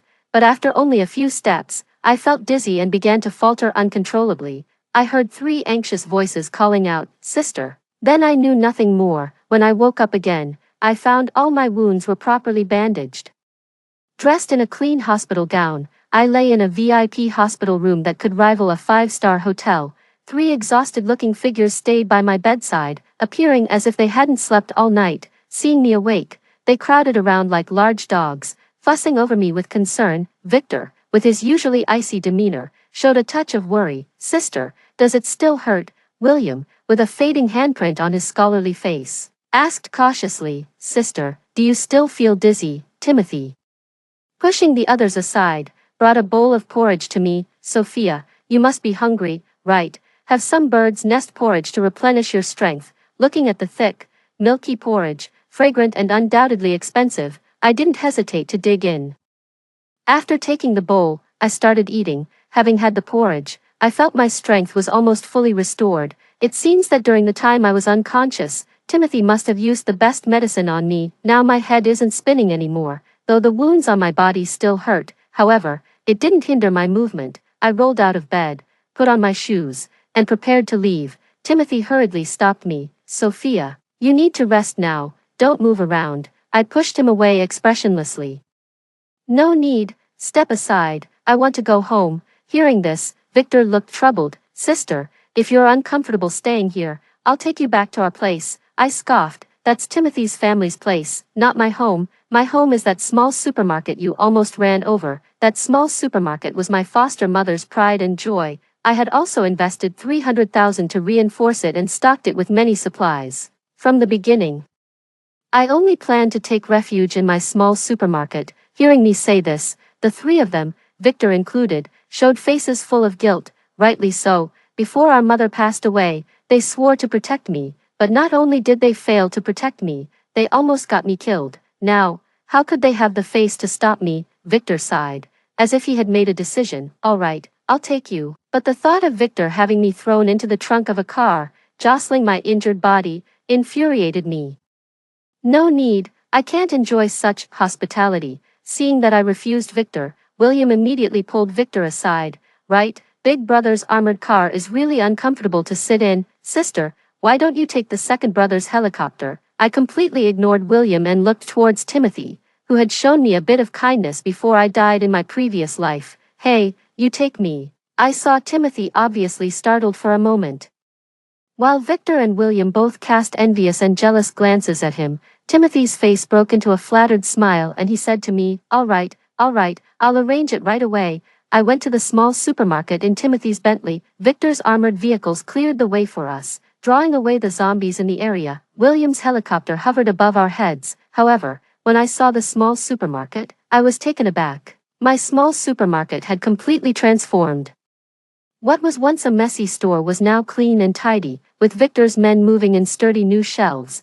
They were delivering boxes of supplies, all expensive ingredients that I wouldn't even dare to touch in the supermarket. Luxuries like Australian lobsters, abalone, ham, were only the less impressive items. Most were foods I couldn't name, but which reeked of money. The appliances in the supermarket had all been upgraded to smart devices. Timothy followed me into the supermarket, explaining as we went. Sophia, seeing that the food in your supermarket was not very healthy, I took the liberty of changing it. If you don't like it, just tell me. As the saying goes, only a fool would refuse good fortune that comes their way. I wasn't about to turn down these compensations, which I deserved. I didn't hold back at all. Then send more. I love to eat. I walked around the supermarket and when I stepped out, I saw Victor also moving things inside. I immediately stopped him. You're not allowed in.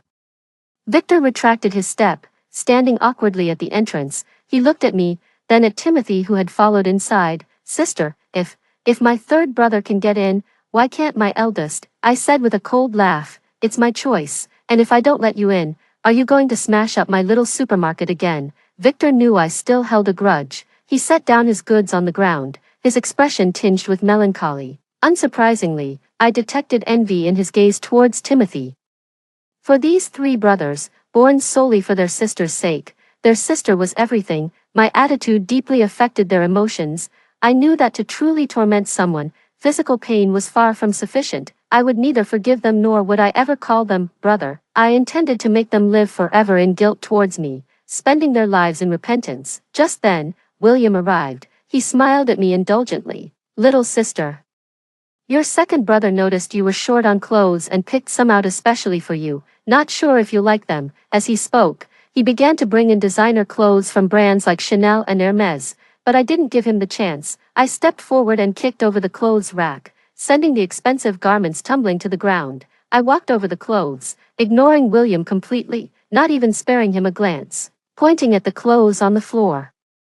I flashed a radiant smile at Victor's soldiers. Brothers, could you help me clean up this trash? It's quite in the way. As expected, the moment they heard me call them brothers, their faces turned green with distress. In the blink of an eye, I had been lying low in this post-apocalyptic world for a month. Usually, my days were filled with watching dramas, movies, eating, and sleeping, except for the nuisance of those three bothersome brothers visiting the supermarket. I was almost free of worries. I continued to ignore William, even though he had been kneeling outside the supermarket for a month. I hadn't looked at him even once. Anything he sent my way, I treated like trash and discarded. William had once sworn to our mother that he would ensure I lived a wealthy, carefree life like a little princess. However, whether now or in the future, I would not accept a penny from him, nor acknowledge him as my brother. As for Victor, after applying to be discharged, he stood guard at the supermarket daily, looking like a security guard. I knew he loved his military career, but his initial intention was to fulfill a promise to our mother, to protect me. He failed, and now he was here to atone. Occasionally, when I was in a good mood, I would speak to him, but he still couldn't come close to me or step inside my supermarket. However, I could tell he was already quite content. Then there was Timothy, whose healing hands were now broken. He had become a doctor to ensure I could live a pain-free, smooth life. However, when I appeared before him injured, he failed to heal me. He had promised our mother but hadn't been able to fulfill it, so he was overwhelmed with shame and had broken his most precious and important hands as a doctor. When I heard this news, I found it both amusing and frustrating. Fortunately, his hands could still be healed. It wasn't that I felt sorry for him. I just wanted him to quickly develop the serum and vaccine, so I took the initiative to contact him to discuss matters in the supermarket, and lately, he had been visiting quite frequently. Seeing him come in to talk to me, Victor and William outside the supermarket would look at him with resentful eyes. This pleased me greatly. I had quite a bit of data about the serum and vaccine from my past life. With my prompts, Timothy and his research team managed to develop the serum a month ahead of schedule. Just now, Timothy sent me a message saying the vaccine was also ready to be released. He planned to name it after me, to let the whole world know that I had also made a contribution. I couldn't help but think of Mila from my past life, who was also admired much like I am now. The day I left the hospital, Victor and the others asked me what to do with Mila. I told them to just let her go. It's not that I'm saintly, rather, I wanted Mila to experience the struggle of hiding and barely surviving in this apocalyptic world. I wondered how many days Mila, stripped of her Missy status and without her brother's protection, could survive in such an end time. That day, Timothy had sprayed her with a suppressant, so she probably hadn't turned into a zombie yet. I knew her nanny mom was recently devoured alive by zombies, but I had no idea how Mila was doing now. As I was munching on chips and planning to continue binge-watching my show, a burst of shouting and beating suddenly came from outside the mini-mart. Mila, you wretch, I'm going to kill you. Startled, I looked through the glass door of the supermarket and saw a creature that could hardly be called human. Mila's previously smooth long hair now looked as if it had been gnawed by dogs, and her dirty face was marked with the word bitch. Her leg was broken, her body was skinny and bony, riddled with wounds large and small, oozing pus and stench, with not a single piece of intact flesh. If someone hadn't called her Mila, I wouldn't have recognized her. At that moment, Mila was frantically stuffing a dirty bun into her mouth. Her former lackey tried to pry her mouth open to take it out. Mila resisted, and the lackey brutally hit her on the head. Mila was no match for the lackey and, after being beaten bloody, lay motionless on the ground, sitting comfortably on the couch. I took another bite of my chips and watched silently. After a while, I picked up the remote and closed the curtain of the supermarket door, then played the song, Good Days, at full volume.